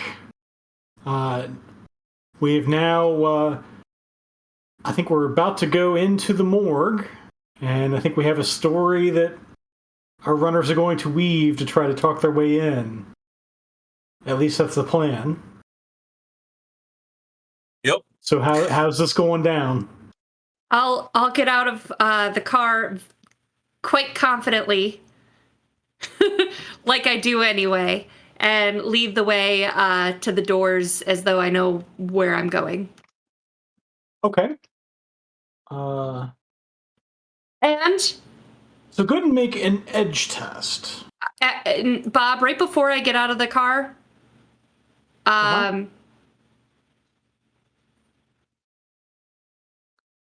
right before I get out of the car, I'm going to say, turn to the spirit and say, thank you for your patience. It looks like I won't need you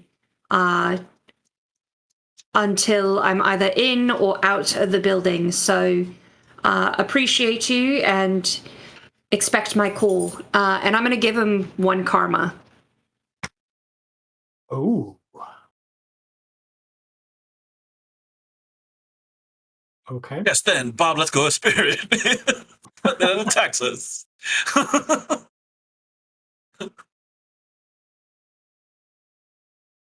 All right.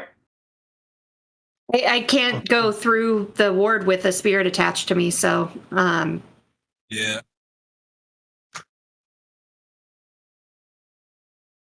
I leave my rifle and my Ares.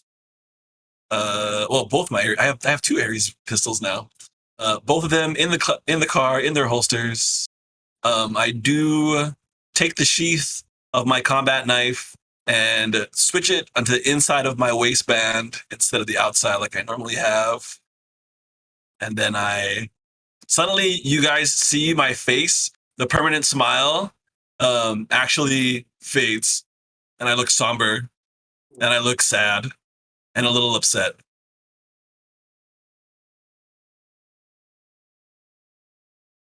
That's just as off-putting to me now as...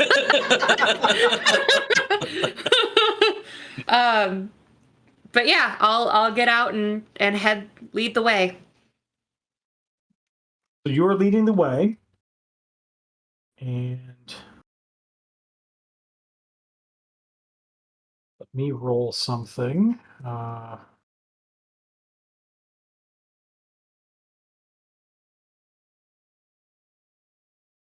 Okay.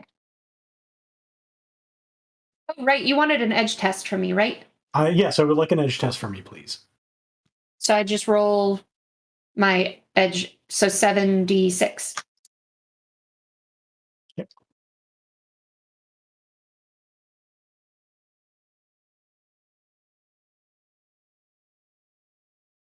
Okay. So you guys are sort of discussing your plan, how you want to go in. This was a few minutes ago, and as you sort of get gathered together to walk in, you notice that both the patrol car and the ambulance have left.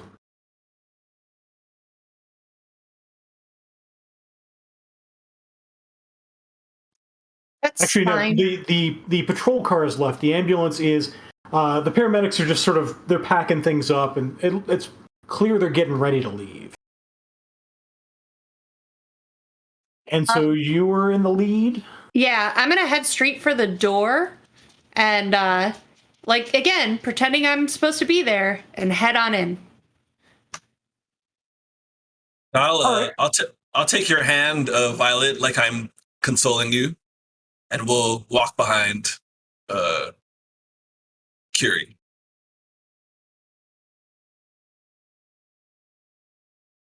And I think Fisher was coming in with you? Oh, yeah. So Fisher's coming in, and yeah, so the paramedics don't seem to pay you any mind.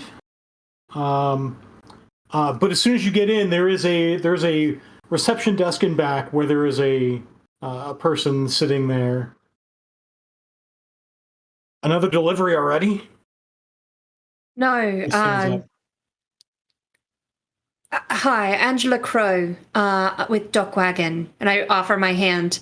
I'm off duty now, but the fellow that was just brought in was our contract, and as a last request of the contract, bringing the family to identify and collect. Go ahead and make a contest. Which I don't have. But I have. So this will be.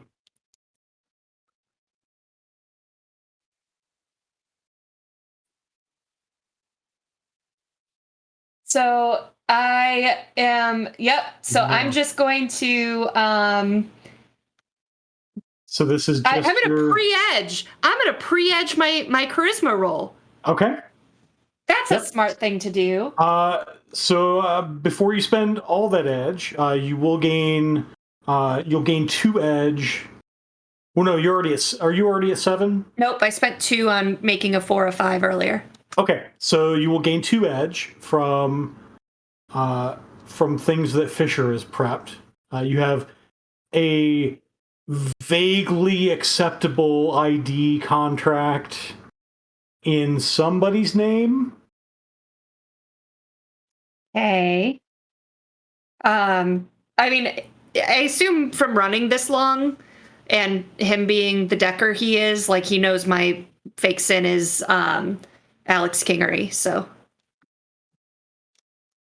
Which is Alex from like Clockwork and Kingery from Derica Kingery. Anyway. Yeah, I would know that. Okay, so all right, here we go. So I get a total of 9 dice then.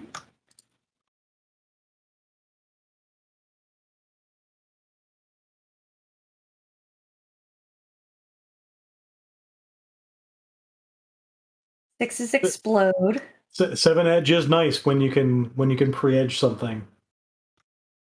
Still suck at rolling, but 3 is better than rolling 2 dice. So Always 3. 3 is automatically better than rolling 2 dice.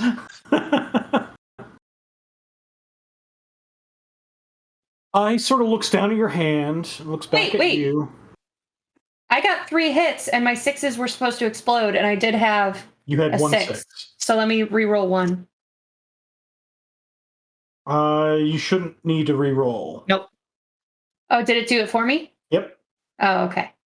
Okay. I'll stop pushing buttons. Yeah, because charisma, it's essentially charisma plus edge minus 1. I just want you to know that the entire night I've rolled 2s and 3s only, so. For the entire, this entire show, we've all been rolling 2s and 3s, more than anything. 3 isn't bad, so. Yeah, so he sort of, you can sense he's a little bleary-eyed. I mean, it's 2 a.m. Whatever shift he might be working, it's the wrong time of day. He looks down at your hand, looks back at you, and says, we don't really do that in this lab.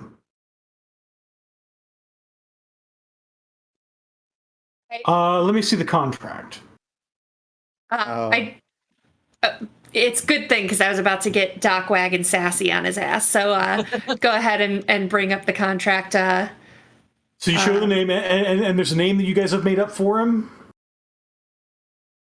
Yep. Yep. It's Patrick Stewart. So you're using a sin that I own. I have the comlink for it. Okay. It's a burner sin. But instead you're attaching Minor Nine's picture.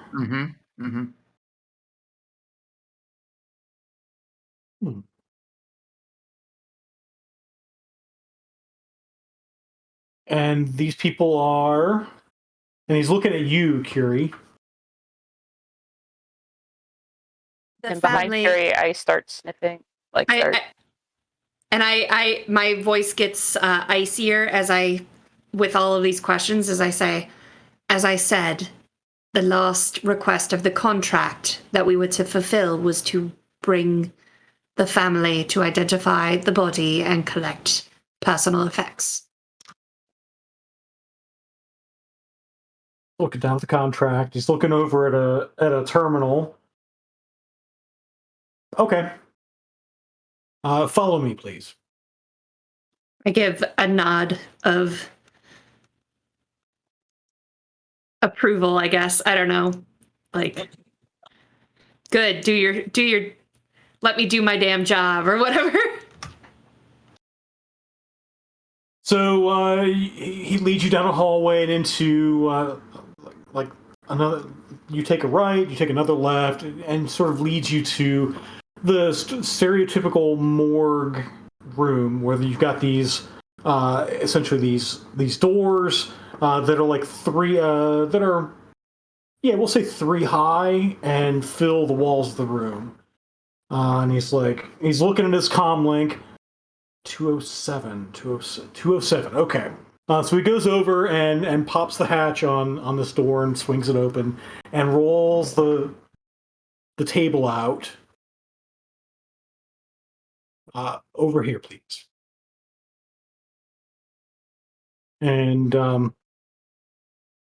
sort of looks as if to gauge whether you're ready to see this. And then sort of zips down the bag and opens it. And it is indeed Minor Nine's body. I say, God damn it, Patrick. You fool. And I kind of look away. I'll give you a moment. And he basically steps over to the doorway. He's kind of looking on, but it's easier to have a moment of sort of quasi-privacy. I stand in the line of sight between the guy and his head. Meanwhile, making eye contact with Fisher, as in like. Yep, I'm gonna. We do the huddle like we're talking amongst ourselves and grieving. Yeah, so as you're grieving and you're Fisher is obstructing plugging the in view. and trying to grab whatever information he can from this court. So you do notice this guy has a number of bullet rounds in him. Okay. And it's not a small number. Most of them are. Does anybody have biotech? I do. Ooh. Look at us. We're a biotech group. Let's have at least one person roll biotech. And I assist? Yeah. So if somebody has. Yeah, so you can assist somebody. Okay, I will assist. So they can gain. So Curie can gain potentially a number of bonus dice equal to her skill if you roll that many successes. I won't roll that much, but I also want. Oh, okay. So what is Curie's skill rank in it? Skill rank in biotech. I think is 1. It says rating 1, right? Is that it? So your skill rank is 1. So you can roll biotech with a 1 die bonus. But my logic is 5. Yep. Okay, so 6 plus 1 is 7 dice then. That's right.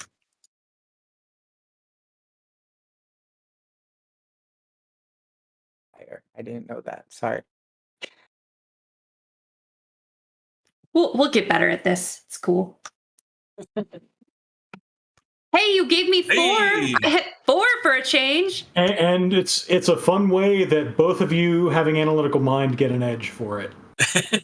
Hey. Yep. Oh, hey, you know when I said the thing over the dead body?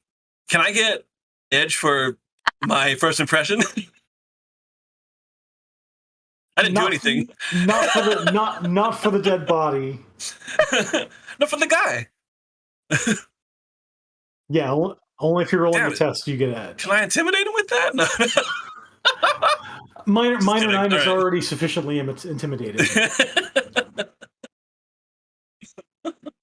Okay, so you guys are looking at the body, and most of these wounds are not through and through. That is, the bullets are still in the body, by and large. So these are probably something like light pistol, holdout pistol, or machine pistol sort of rounds. And by the number of rounds, it's probably a machine pistol. So, as a rookie Shadowrun guy, everything is attached to the matrix somehow, right? Even the bullets, are they also? We'd be able to. So if the bullets are illegal, then they would be tagged to Kingdom Come. They're illegal, no. But they are illegal, so they have no tags.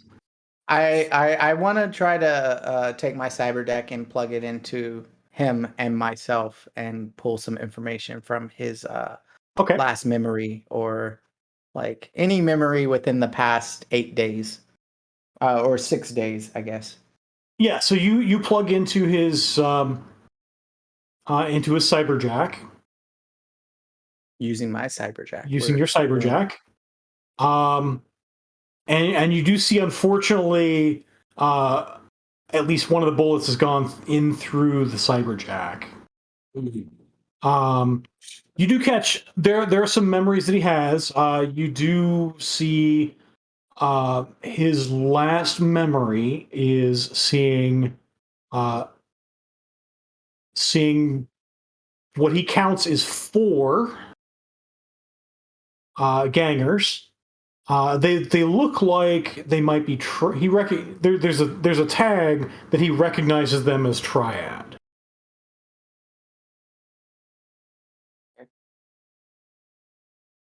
As members of the Chinese Triad.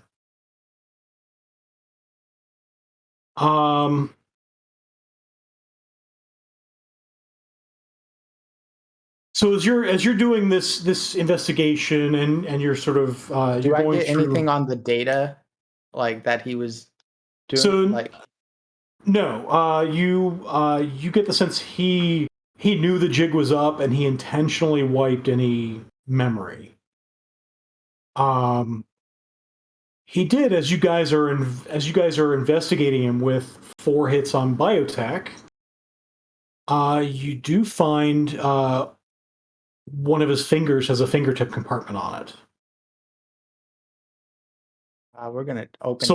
So like his left pinky finger sort of unscrews, and inside there is a data chip. Let me see. We take that and go. Yeah. Yeah. How's our friend looking? The guy who's standing at the door. You get a sense he's about to come back over. I understand that this is a difficult time, but it's time to collect his effects and get going. So if he has a comm link on him or anything like that, I'm gonna sneeze. Anything that we can see, or that, like, how they put like stuff in a bag or whatever. Yeah, so there's stuff in a bag. As far as you can tell, there's no comm link, but there's clothing.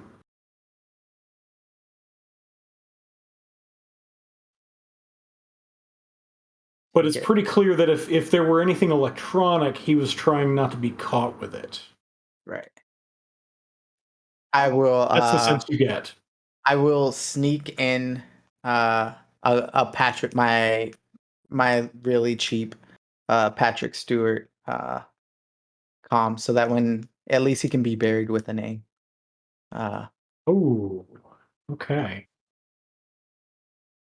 Yep. Just because Fisher thinks that it's sad if he were to just go without anything. Okay. Yep. We take that data chip, and I think we look really sad as we walk out. Okay. Yeah. So he comes back over and he allows you to. He offers that you can take the personal effects if you'd like, and then he zips the bag up, slides him back in, and closes the door. And he sees the sin being broadcast now, and he writes. So there's a placard there that says John Doe number 372. And he picks up a Sharpie, strikes through that Stewart, comma Patrick, and writes down the sin number. I don't know how to delete it from my sheet, but I have crossed it out in my notes. But whenever you get that, I need help. So we'll consider that one burned. Yeah. But you will. Karma will be repaid, we'll say.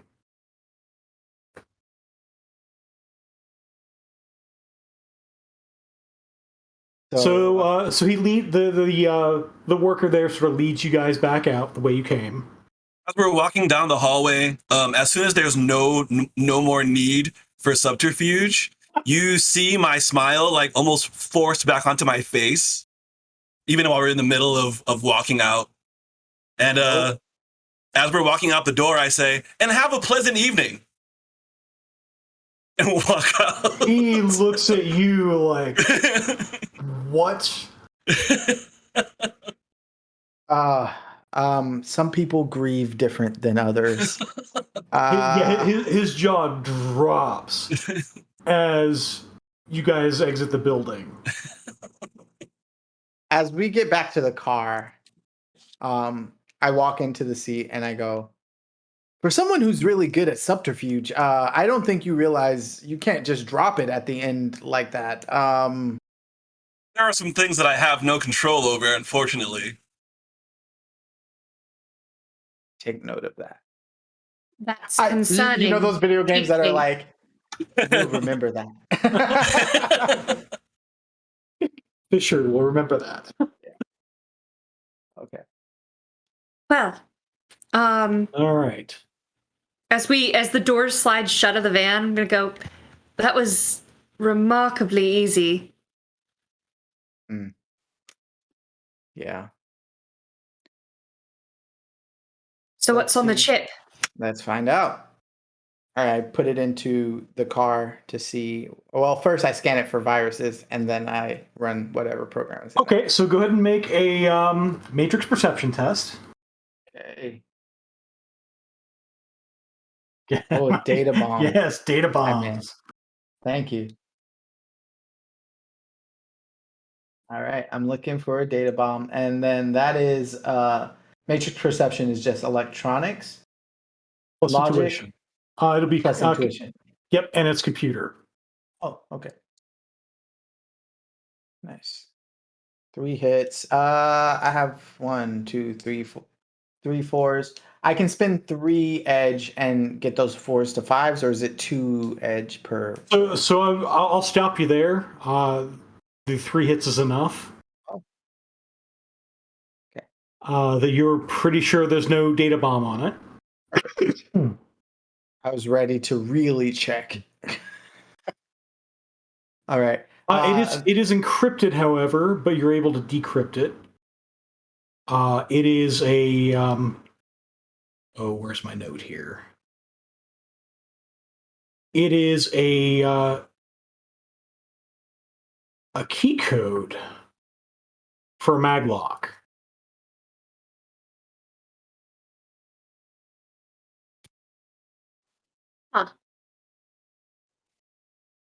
Huh. And a room number. So it says room number 37 Bravo, 37B, passcode, and there's a passcode.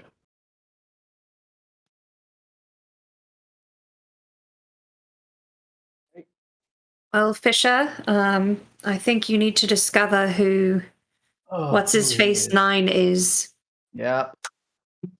And Can we he go goes through pockets? I mean, I thought we did, but I don't know if we did. So you were trying to be more subtle inside, but as you're outside now, You're in the van. You can rip open that bag of personal effects to your heart's content.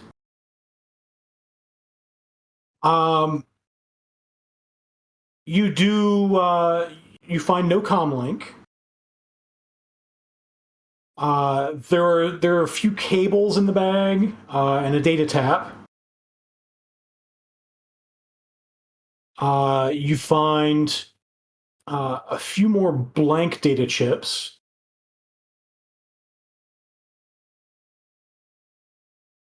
And sort of sewn into the lining of what once would have been an armor jacket, there is a standard cred stick with 200 Nuyen on it. Okay.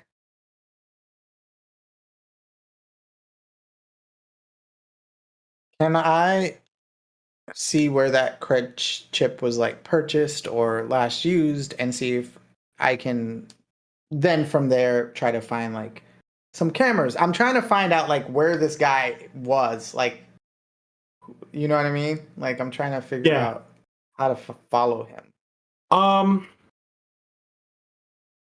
So cred sticks are intentionally made so that they're untraceable. Right. Okay. That's the beauty of cred sticks, is that you can't just look up somebody's credit card receipt with a cred stick. That's why they're. You find a matchbook or something. Search for ties to his runner name. Maybe someone's worked with him, someone's referenced him. Maybe there's another runner they've worked with that might know where they. I tried to find him, but I can try again. He's pretty damn good at covering his tracks. But you're right. You're right. Let's go back in, and I'm going to search for him, but more specifically, people who mention having worked with him or any places he's advertising his services or people those kind of things. Yeah, so go ahead and make another matrix search. That's electronics and intuition. Yep, and computer.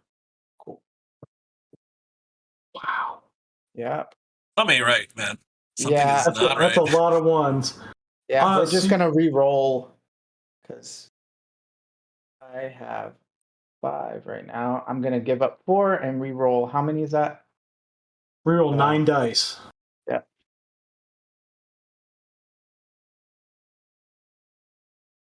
So 1, So 2, 2, 3 more. 6. So 5 total. All right. So that is enough. You're piecing together information about his movements. And this was kind of hard to get because you had to get flight records. It seems he had a ticket for a suborbital flight outbound on the 27th of May, so that would be 6 days ago, from SeaTac to Sydney.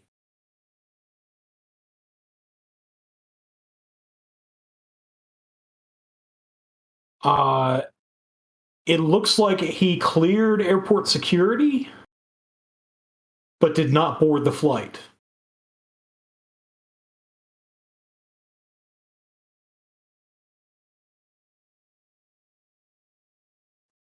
And as you're piecing things together, this is the flight departed before he would have gotten on the monorail. I relay that.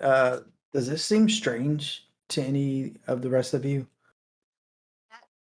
That key to the maglock and that room might be a location in the airport. Or a locker or like something like that. Okay, I'm gonna check records for either lockers or rooms or anything in the airport. Is there an attached hotel to the airport? So yeah, you're able to pull up airport maps. I mean, that's not a problem. There is a hotel, and there's a coffin hotel. And you're seeing as you sort of piece together photos, they show you photos to try to entice you to come to the place. You do see that the room numbering does seem to match the Coffin Hotel scheme. Right. But were both right, Curie. But both of these places are inside the secured area. So,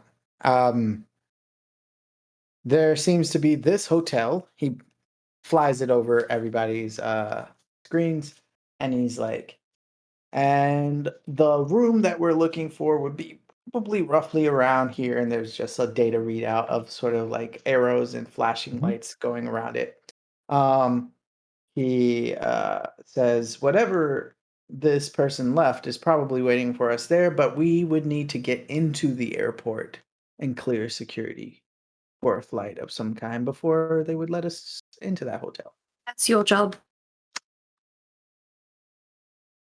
No one said it wasn't. I was just sharing with the group that it was what was needed. Thank you, though, for all of your help. So Randy, you're so delightful. It's so hard to be mean to you. So Fisher looks at all of us. We need to have at least. I want to spoof plane tickets, at least, like not where we could actually get on the thing. I mean, I don't even know how to do that. I guess cracking their system. Yeah, this is about to be real illegal and real dangerous.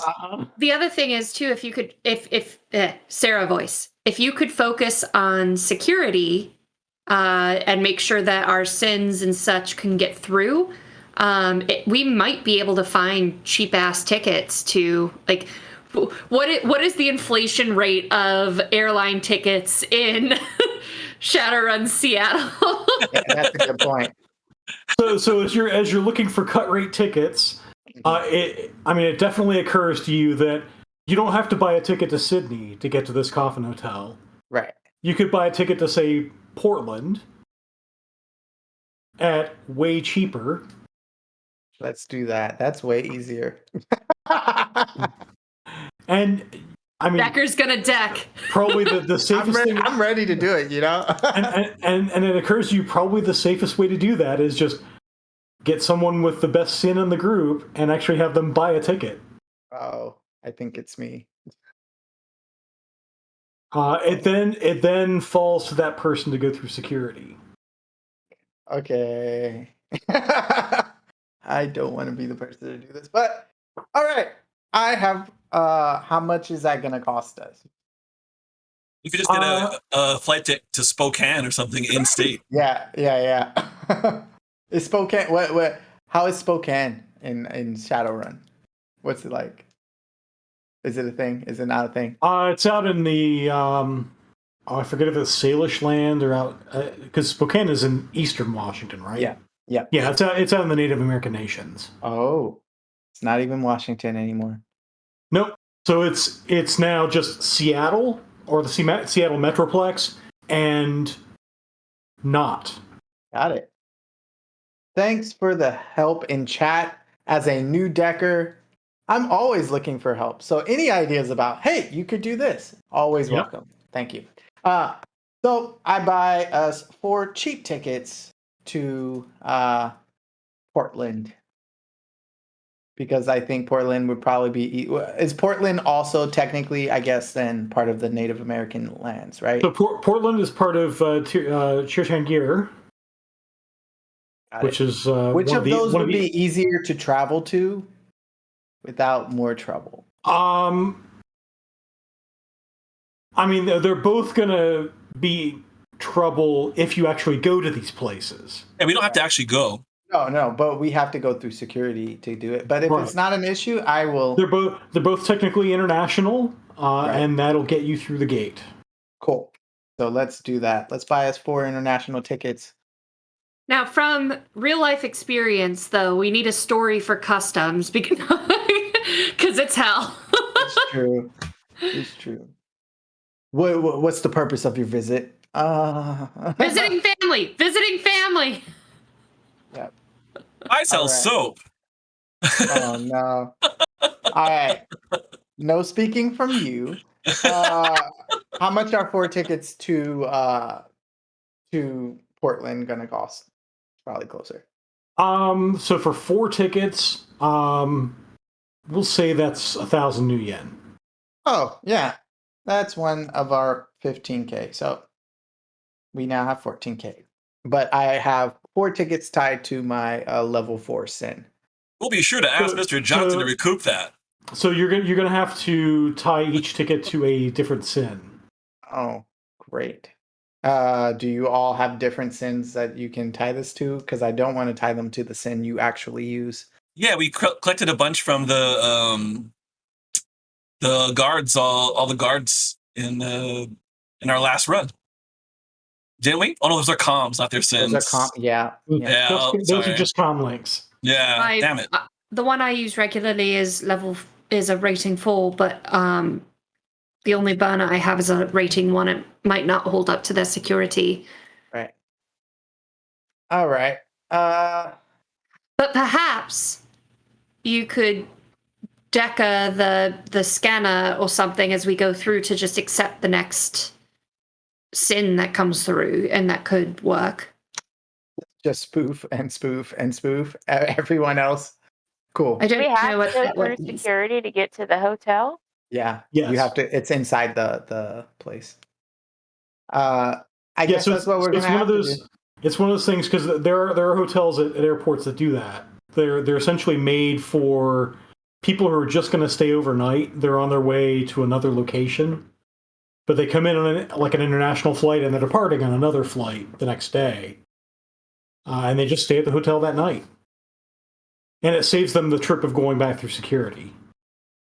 I have a contact in airport security. Okay. Very good. I had a lot of contact points that I didn't spend, so So we're spending some now. Yeah, we're gonna spend some now. Yeah, I was looking at contacts today, and I noticed the person with the highest charisma in the group has not spent all their contact points. Thank goodness you double check our work. It's, as long as it's okay with Bob. I mean, I'm happy to just. Oh yeah, I know that person. Glad you know peeps. Yeah, so I'll ask you, what's this person's name and what do they do? Are they like just your basic TSA equivalent, or are they like manager of that terminal, or? And that'll be determined by how many points you put in their connection rating. Right. So I cannot put any more in their connection than my charisma level. Correct. Yep, that's right. Okay. And it maxes out at 5. Well, it goes. I think connection ratings and loyalty ratings go all the way up to like 10. I think now. Oh, do they? Okay. If this were the missions campaign, this sort of caps at 6 for starting characters. But this is not the missions campaign, so I'm allowing you to. If you want a 7, you can have a 7. I would say if you want just the guy working security that day, the guy in uniform, that's probably connection 1 or 2. If you're looking for more of a terminal manager, you're probably looking at something like 4 or 5. Let's go for a 3, and it's the guy who, like, you know how you've got like a separate TSA guy for people who have like medical conditions and they can't go through the scanners, and like that sort of where you go off to the side and go through a different scanner than the regular one. So that's my friend. Okay. Is the special situation scanner guy. So normally they rotate those around. I've done a lot of flying lately.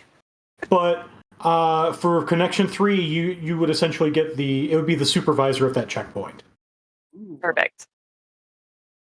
And I would love to crowdsource the name of this person. Unfortunately, I know a little too much about airport security.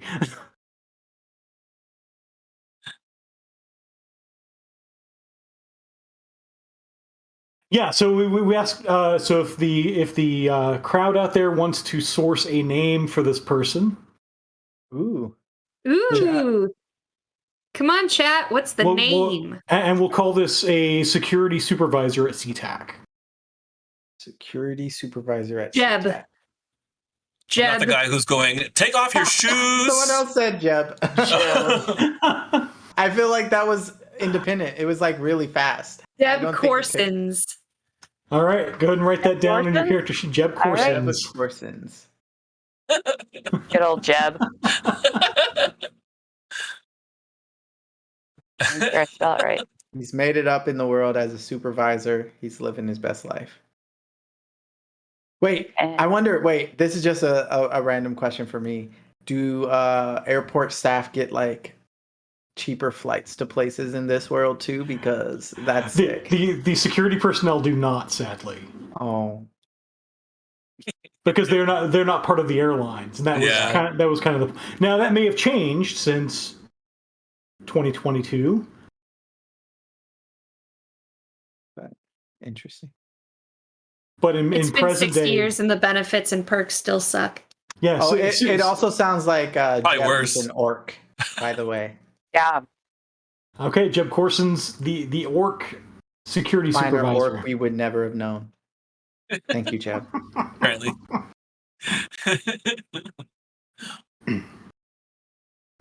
So he is connection 3. Yeah. That was kind of my default. Is that you feel an appropriate level of connection there? So for loyalty, how close of friends is this guy? Well, with a name like Jeb Corsons, I feel like He's a fan. He's either a fan or we ran around in the cast together.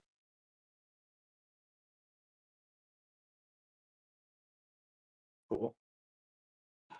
Past friends are the best friends, and they're totally down for trouble.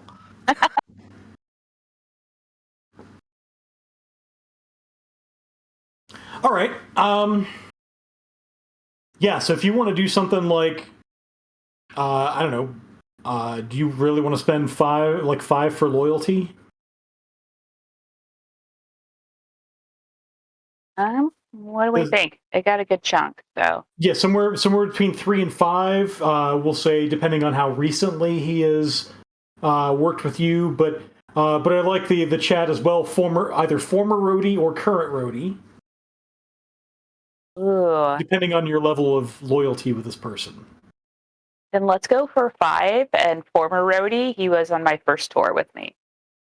Okay, so there's stories. We were in it together. Yeah, there are stories. We're playing people's living rooms, stuff like that.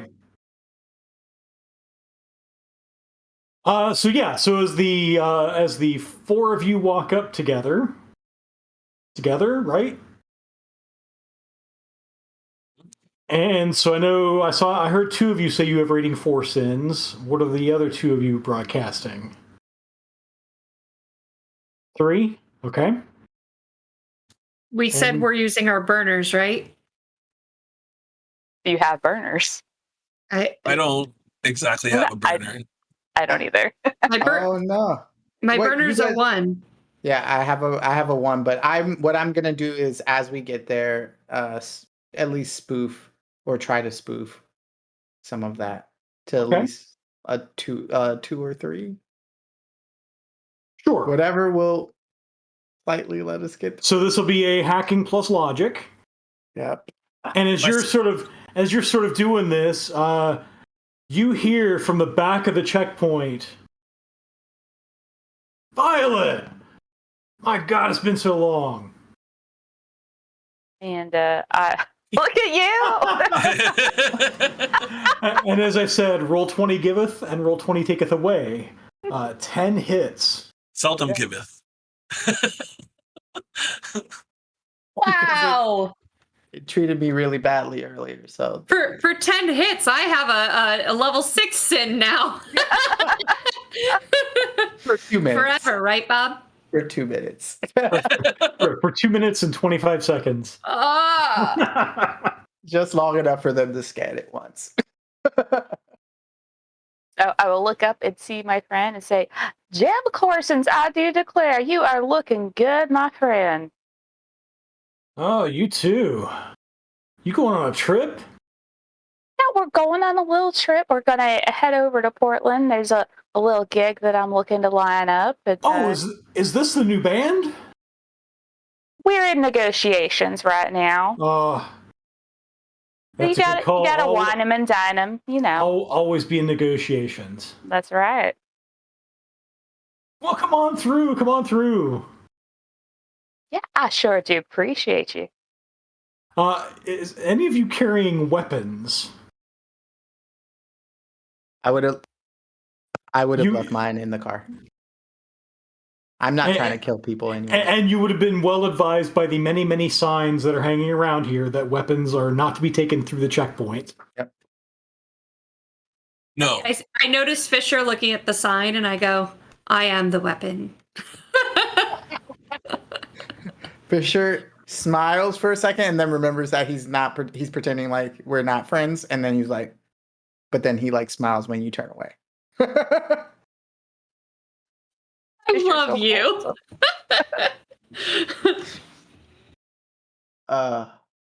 So, the two of you, so you guys are using burner.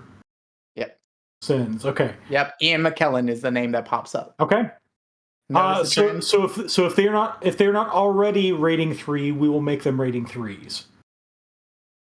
We'll make those permanent changes. Ooh. Ooh, really? Yes. Cool. For good or for ill, because now they have some of the biometric data that those sins were missing. No bueno. Now you're in the system. No bueno. Okay. I need some more burners. But they go to check you, and I mean they go to put you through the normal routine. He says, "Oh no, bring him over here." So they sort of waves everybody over to secondary screening, and you get the sense that there's a lot more of this guy reminiscing about the old days with Violet than there is screening going on. And eventually you're let through. All right, Violet. And so you are now in the secure airport zone. And you see your flight to Portland is like 4 gates to the left. Just before that, you do see a coffin hotel. And on your ARO, there's the circle arrows pointing to a coffin. When we see that, all the seating, the like chair all lined up that you see at the airports. I'm gonna take Violet's arm and pull her into a seat next to me, lay my head on her shoulder, and go astral and go check it out. Okay. Okay, so you pop out of your body and you sort of look around, and here there are spirits patrolling. They're not harassing you just yet because you haven't done anything wrong. Right, I'm perfectly legal. You're perfectly legal. You're basically going to the coffin that was pointed out. So you essentially there are 3 rows of coffins, and just having come from the morgue, these look forebodingly familiar. I think, at least whatever is named 9 is comfortable. It's familiar. But these are essentially, instead of the cold metallic doors, these are they're like warm, light colored plastic with plexiglass in front, and you see some of these doors are covered. So there must be some sort of a shade system inside. And you go into coffin 37 Bravo. And You don't see anything. I can't see anything differently if I manifest, right? No. So you see basically, it's just the cold. There's no life here. Right. And no magic left behind. So. Right. All right. I'll wake up on Violet's shoulder and say, there are spirits as security, which is expected, but no magic within 37B. So. Did you see any computers, any information that maybe I could try to pull from? You do not understand how astral works, do you? Nope. Yeah. I have never given it a thought in my life. And with yet another awkward conversation, we're past the 11 o'clock hour now, so we'll take our final 5-minute break. And that's my cue. So, hashtag RemPC, everyone. Type that in the chat right now for your free entry to win a copy of the PDF of Shadowrun, 6th World, Core Rulebook, Seattle Edition. That's a long title, but you can get a copy of your very own by just typing hashtag RemPC in the chat. And we'll be doing the drawing right before the end of the show. So stay tuned. And even if you're not here, we'll reach out to you and make sure you get your prize. You can also get additional entries to win by helping us out and donating at remalternis.com/nuyen. If you want, as well, as is the tradition, you can also donate and leave a message for one of our runners to read, which I used to sound way happier about until everyone started submitting puns. So send puns. Is no, what she needs to say. Support us and just be like, hey, saying hi to you because you're cool. Like, okay. So you can also go to patreon.com/remalternis to support us there too. So thank you. We'll be back in 5. We're back in 5.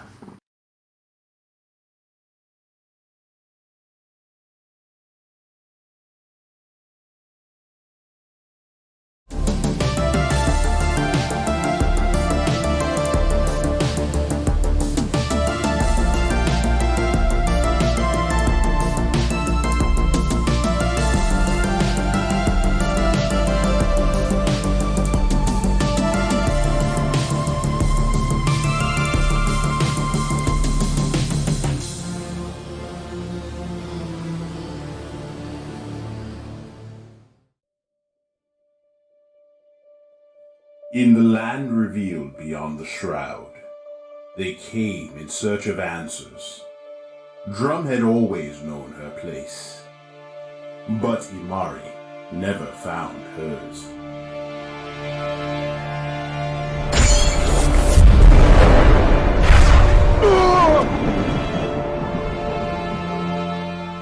Which stories rest in this arcane book? What tales can be spun? Who covets its mystic pages?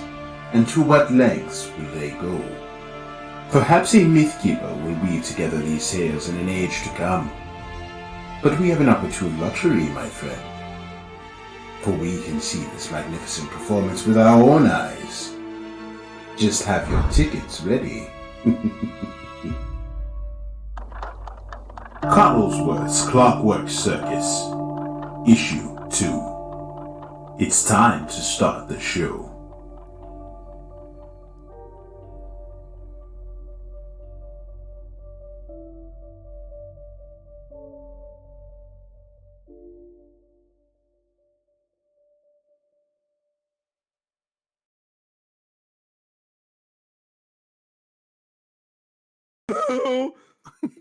What a spell! Spell. She says spell like 92 times. Spell.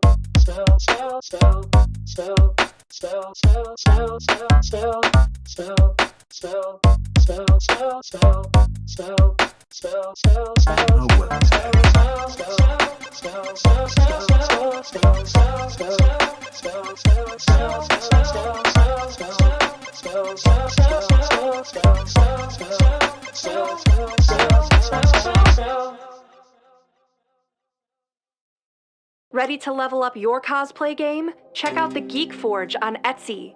With a variety of props to give your photos that extra spark, you'll find just what you need.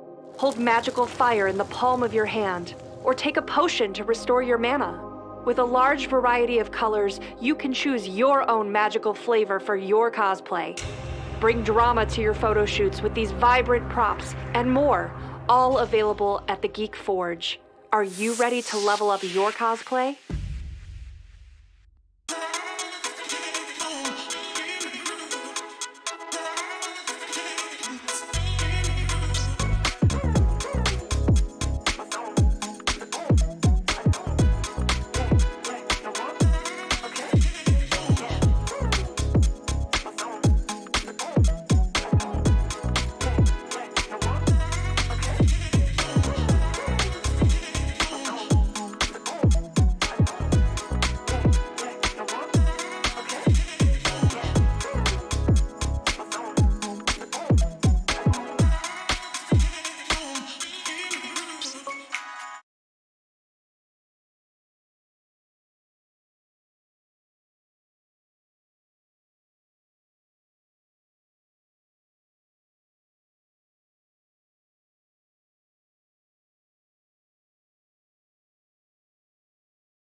And welcome back.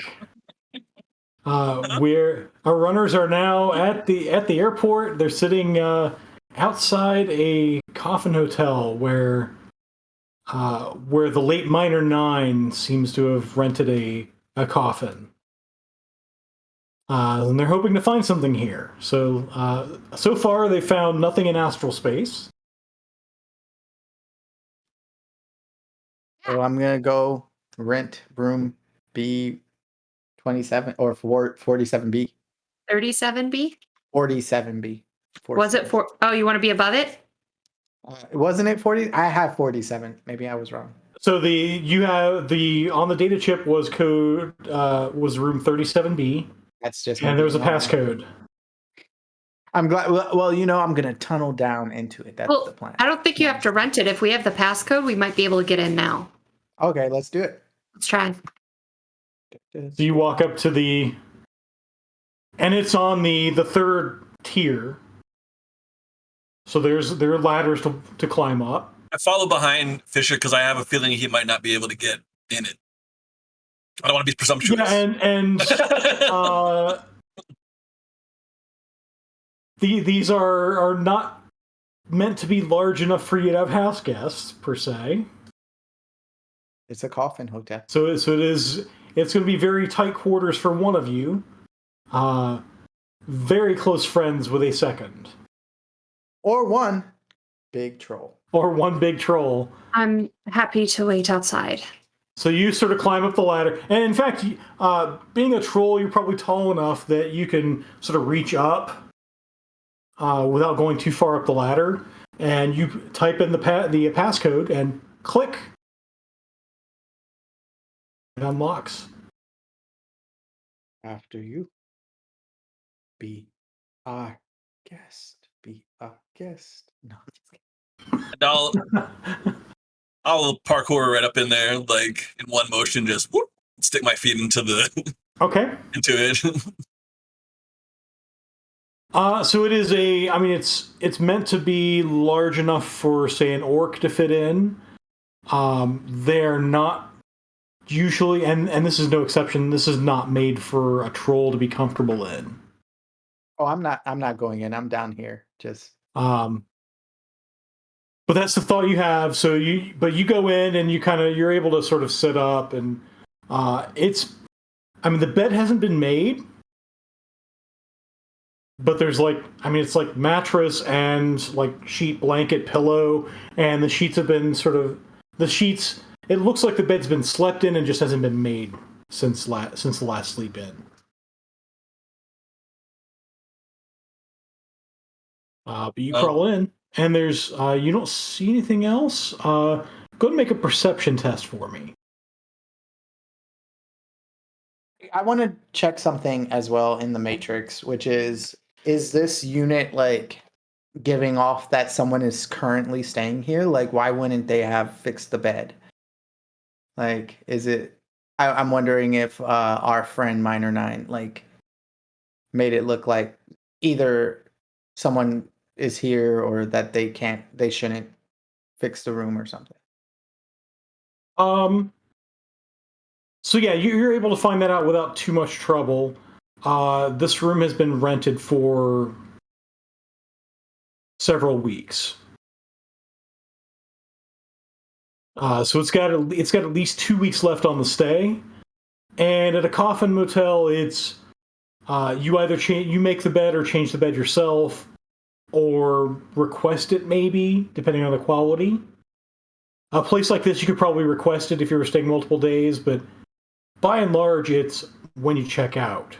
Yep, that's what I thought. And it's probably unusual for a place in this airport to be rented for more than one night.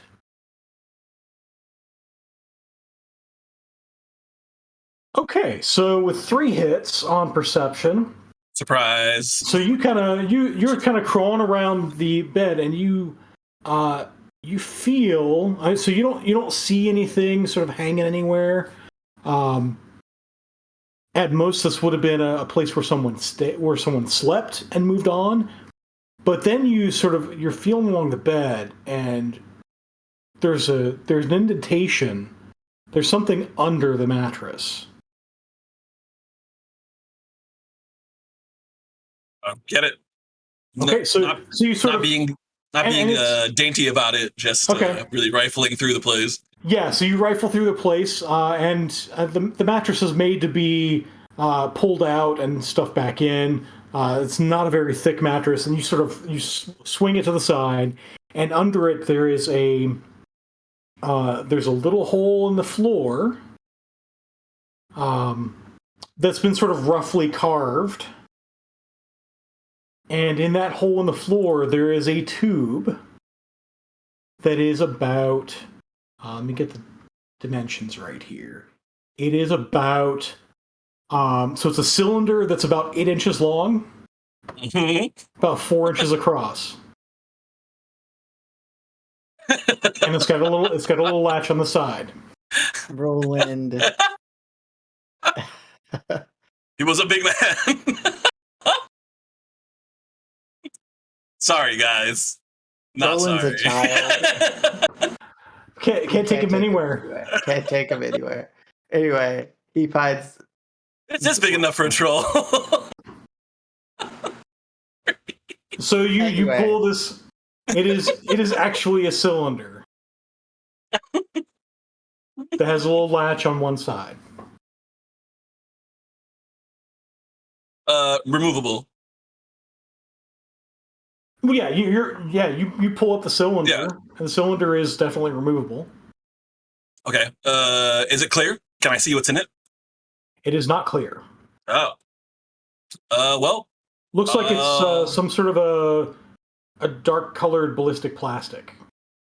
Oh. I'll open it. Okay. I don't think there's an explosive or anything. You pop the latch and it opens, and inside you see it's sort of got that tech foam in it, and there are 7 individual data chips. Perfect. I close it back up, and I will stick it in my coat pocket. Okay. And slide back out. All right.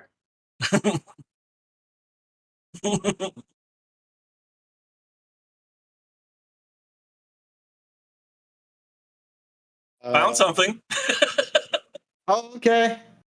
Think it's what we were looking for? Possibly. We probably don't want to look at it right here. Right. Time to get out of the airport. Let's go, he says like Mario. And begins calmly but briskly walking back to his car. And we'll make eye contact with the ladies. And that is all we find, right? Basically. That is all you find, yeah. Yeah, okay.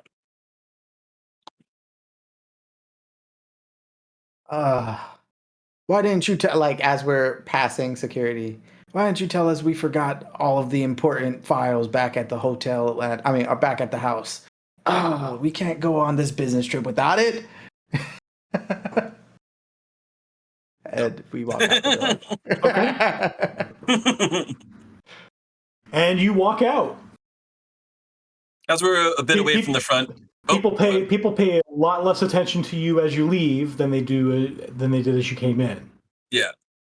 And as we get a few yards away from the front door of the airport, I just hand it over to Fisher. Right. Whoa. 7 data chips. And this is partially completed job, maybe. Okay. So before I start checking these, I do want to remind our group that the person who collected this data got murdered potentially by the Triad for grabbing said data, and they could come after us, and they found him, and he was a damn good hacker. So, well, perhaps you better get back to the van where I can get my guns then. Yeah. Yep. And I close it back and tuck it away. wait till we get to the van. Okay. But I did want to just be clear that that's what's going on. I look over at Curie as we're walking out, and I ask Curie if it's possible to see if there's any astral spirits that may have been following us as we're leaving the place. I'll put a hand on Violet to guide me and go ahead and switch my vision. As she does that though, I look at Violet and I go, "Oh my god, I asked her to do something and she didn't just say no and like ignore me." I feel like this friendship thing is really working here, right? I think y'all might be best friends now. We're not friends. Do you say that while you're unconscious? I'm not unconscious. I just switched my vision. Oh, okay. So this is me just not understanding how that works, which is even better. So what I can do, so the two things I can do, so I can just flip my vision, like I always imagine like the clear white eyes, and I can see a different plane of existence. Or I can pass out and leave my body and astrally project and go wherever I want. I'm gonna imagine that Fisher just thinks they're the same thing. It's magic mumbo jumbo that he doesn't understand, nor want to. I'm just gonna go ahead and roll my astral perception now. 3 hits, because of course it is. Yep. I think the best roll was that. Par for the course. Roll 3. That's our new name for it. Roll 3. Yeah, we're playing on roll 3. And it works for D&D too. Yeah. So no, you don't see any spirits following you. I mean, there are some patrolling, but they don't seem to have any interest specifically in you guys. All right. Thank you for doing that, though. And I'll remember that you can hear me. So next time, I don't say that in front of you. No taking. Oh, this character growth going on. Yeah. I want to do something, though, as we're going back to the car. Mm-hmm. And I want to bumble and bump into Mr. Bell and try to place a tracker on him for when this mission is over. Okay. So this is like a stealth tag, or Yeah, a stealth tag. So go ahead and make a stealth test. I'm not good at that, but and Mr. Bell, you, in fact, all concerned may make a perception test. Oh, we're all gonna get 3s. Oh no. Oh, I did get a 3. That's funny. But on 5 dice, 3 is respectable. I got a 3 too. Now I just have to know. I guess danger sense wouldn't do. I'm not really in danger, right? Nope, you're not in danger. I am not really in danger. I'm not threatening in any way. Yes. I just am clumsy. I don't think my cool resolve does anything either, huh? No, that's for your essentially social defense. Right. Can I re-roll 2? The 2 and the 3 using 2 edge. Yeah. All right. Now that I have thoroughly I checked. love that we're going to blow edge on this too. Yeah. So you get a total of 4 hits then. All right. That's nothing I can do. Adept. Yeah. I mean, Roland's probably got a ridiculous perception. So I mean, No, I wouldn't be I don't. surprised. I don't. Oh. Yeah. All right. I mean, you could still knock it out of the park. It's 4. I just wanted to see if I had anything in my pocket, but I don't. I stab him. No, I'm just kidding. Be par for course.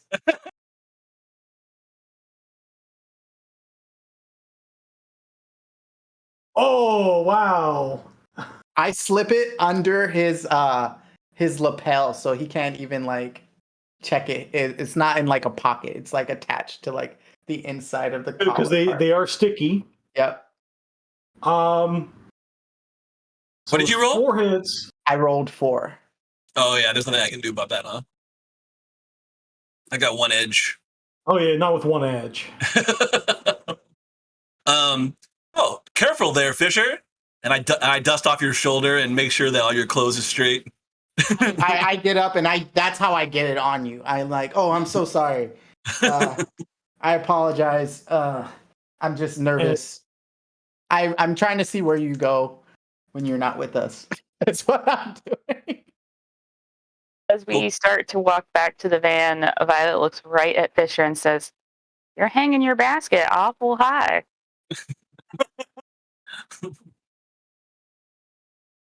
Fair. It's fair. He just kind of nods and goes, Nice. okay. So we get into the car. Yeah, so you get into the van. You make it to the van somehow. Still time for shenanigans. There's still time for shenanigans. I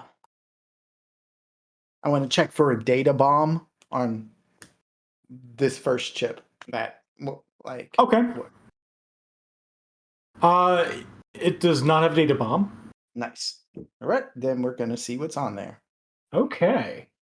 So the first data chip.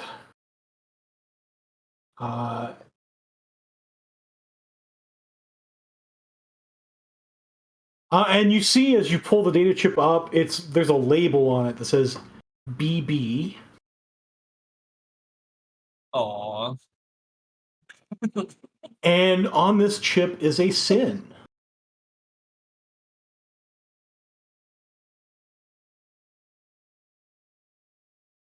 Is it It's emerald sin? Well, since I've already shown it to the players, yes, it is an emerald sin.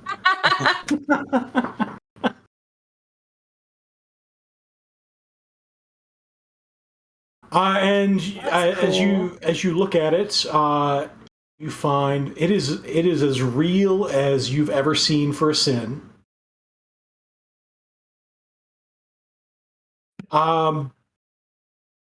But the initials seem to be just placeholders. It's as if a sin has been written but not assigned to someone yet.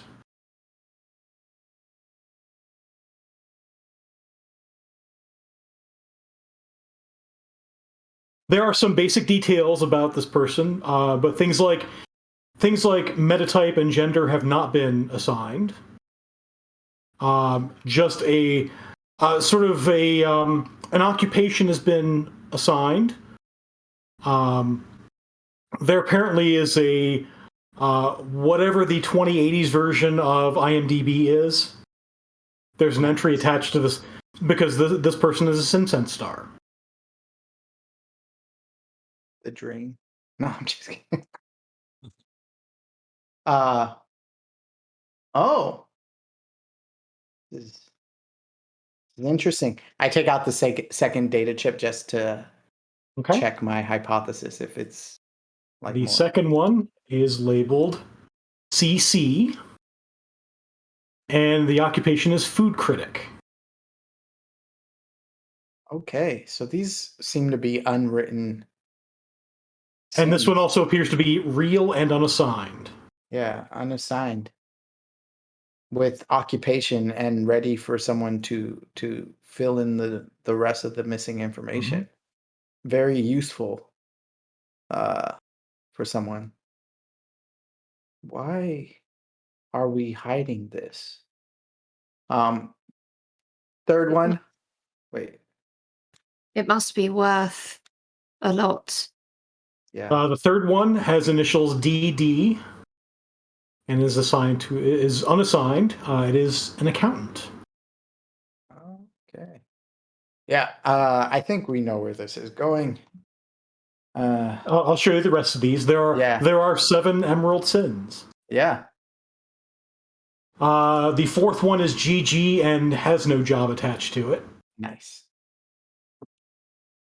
The fifth one is II and is assigned is an urban brawl player. The sports balls. Sports balls, yes. JJ is an attorney. And ZZ is a city council member. Oh. I mean, these aren't like, I mean, except the unemployed one, but I mean, they run the gamut of society in a lot of ways. So yeah, I think someone with So do we 7 of keep these. them? No, we absolutely do not keep them. But I can imagine This is right to the BBEG.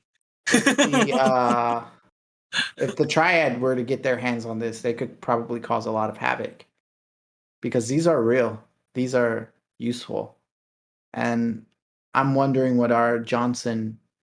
The reason our Johnson wanted these stolen from the registry in the first place. Well, that's not important, Fisher. We just have a job to finish. Maybe not to you. I care about what we're doing and if we're doing it for the right person. I worked for years working for the wrong person. I'm not going to do that again. I look at the group. At least that's how I feel. What do you think?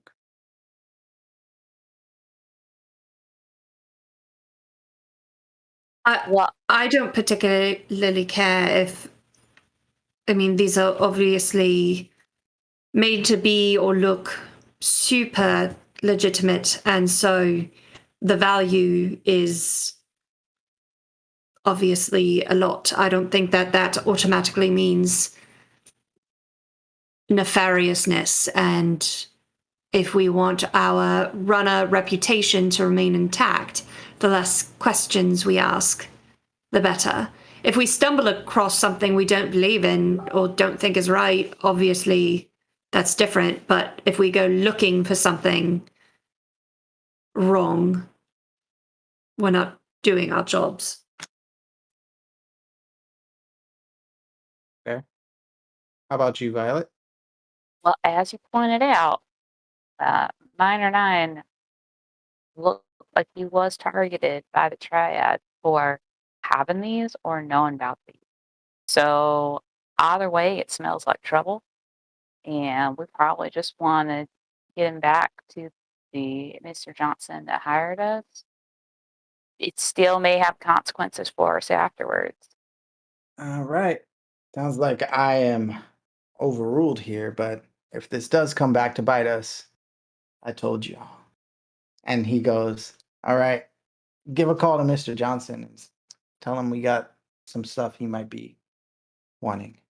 Before we give a call, normally it's house policy that when the sensitivity of an item increases, there is a renegotiation in price.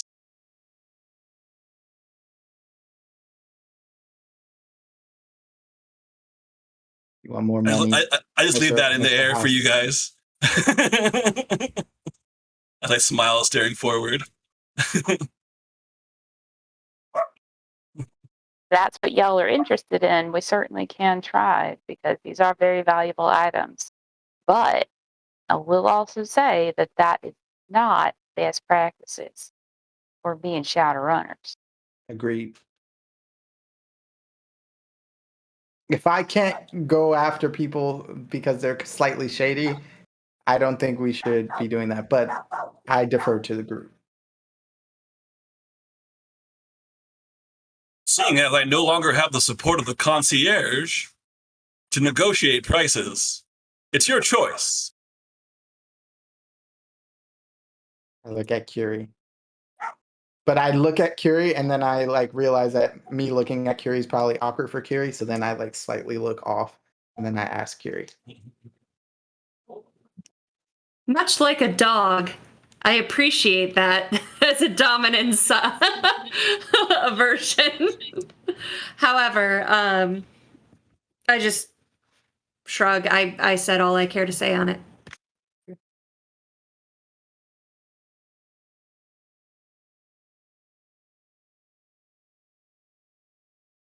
So I think we go with the agreed upon amount and that this Mr. Johnson will remember that we are as honest as we can be. And that may get us higher paying jobs in the future if y'all want to keep working together. He said we were some kind of team. So that may be something we want to chat about later. Agreed. Okay. All right. I in between this mission and the next though, I am definitely spending hours looking into Mr. House's background. Just gonna call that.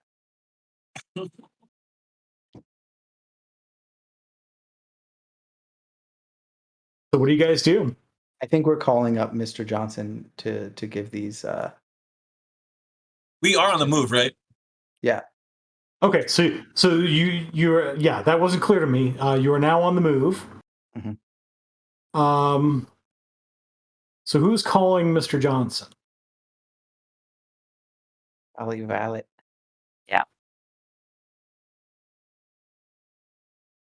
I'll give him a call, and I will say something to the effect of, but like, I don't want to say, hey, we got the stuff you were looking for. Try and be a little more discreet than that, in case it's not a secure line or anything like that.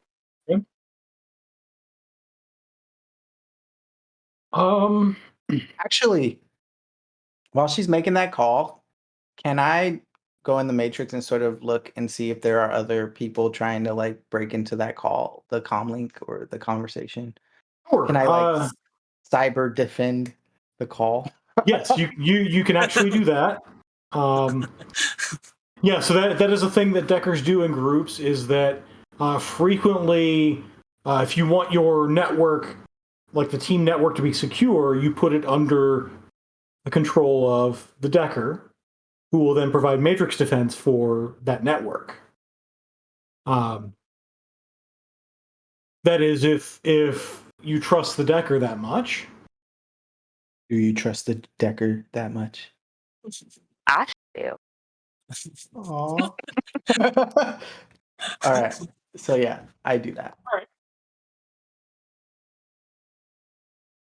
So I will ask you to go ahead and make a matrix perception test. So that's computer and intuition.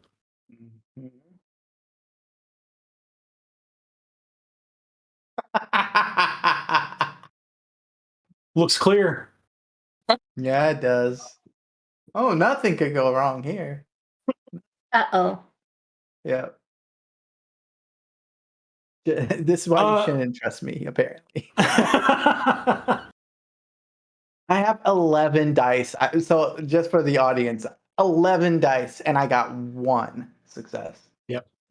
It's improbable, this amount of rolls.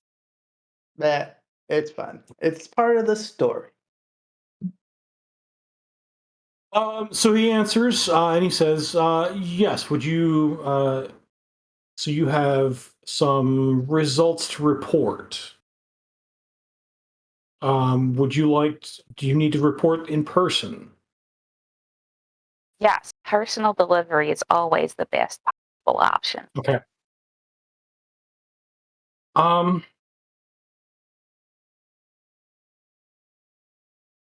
Let's all do brunch. And he gives you the name of a restaurant,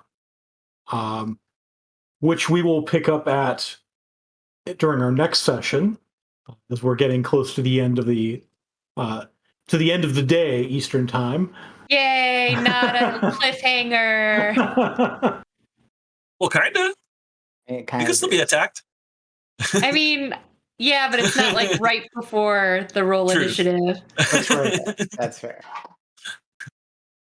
Yeah. So next week we'll pick up with you reporting to the Johnson your findings, and hopefully, I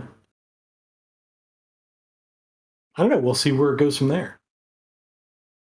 But we'll probably, unless things go awry, we might be finished with this run somewhere in the middle, and I'll have to prepare. I'll have to have another one prepared. Did we avoid a fight tonight? Like, were you expecting a fight? Maybe. Oh, Bob. I just felt like good about our whole dock wagon plan. No, I think so. I like that plan. You would prefer bullets. I rather expected things to go sideways because I've played it enough missions tables where they invariably do go sideways. Right. That's why I was like, this is too easy. Like, it shouldn't be working. Nothing ever works. Like, but every once in a while, things go off without a hitch. Yeah, your team has to have some wins so that when the lows come, they're real. and frankly, suspicious of that. There were some lows in there. Oh yeah, I mean most of the rolls were. But we'll pick that up next time. I think we have a winner and some donors this week. Yeah, we do. So there's one I'm going to put in our chat, guys, so someone else can read this first one. It's from Ririton, our friend. Hi, Riri. Do I have a volunteer? Yes. Randy. Make gnomes a core metatype in 7th edition. You hear that, Catalyst? We're looking at you. Sunglasses on just for that. Nice. People want to play gnomes. Gnomes with sunglasses. Gnomes with sunglasses. Awesome. And I've been asked to read the other one. What is the most condescending bear? Oh, what could it be?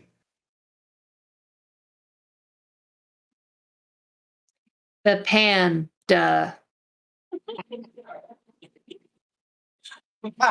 There was the Tomas laugh behind you. I love it. And so do we have a winner for our... We do. Do we? Who's our winner? Kinder Mage, I believe, sent it. Kinder. I'm trying to find it. I saw it earlier. Save Me Jebu 5. Save Me Jebu 5. Hey! Congrats! Hey! Sorry if I messed up your name, but I tried my best. And if I did, you can always tell me, and I'll say it better. You are our winner, Save Me Jebu 5. Thanks for chatting in chat and type in your hashtag RemPC. We'll reach out to you here. Kender Mage is going to reach out in a whisper on Twitch, since that's what it's called, and ask for your email so we can get the PDF sent to you. Yay! Well, thank you, everyone. Is there any other business we have? Cool. All right. So we'll wait until next week to roll for initiative. Yeah. I'm really excited. Tune in early for the Rules of Cool chat, because I'm going to be talking to the new CEO of Evil Beagle Games, Jennifer Shine. I always say the second half of her name wrong, so I want to go look at it. It's Shine. I don't have that up anymore. Oh gosh, she's awesome. She's shiny. She'll be here next week. All right, we'll see you next week then. Bye, Thank you, guys. everybody.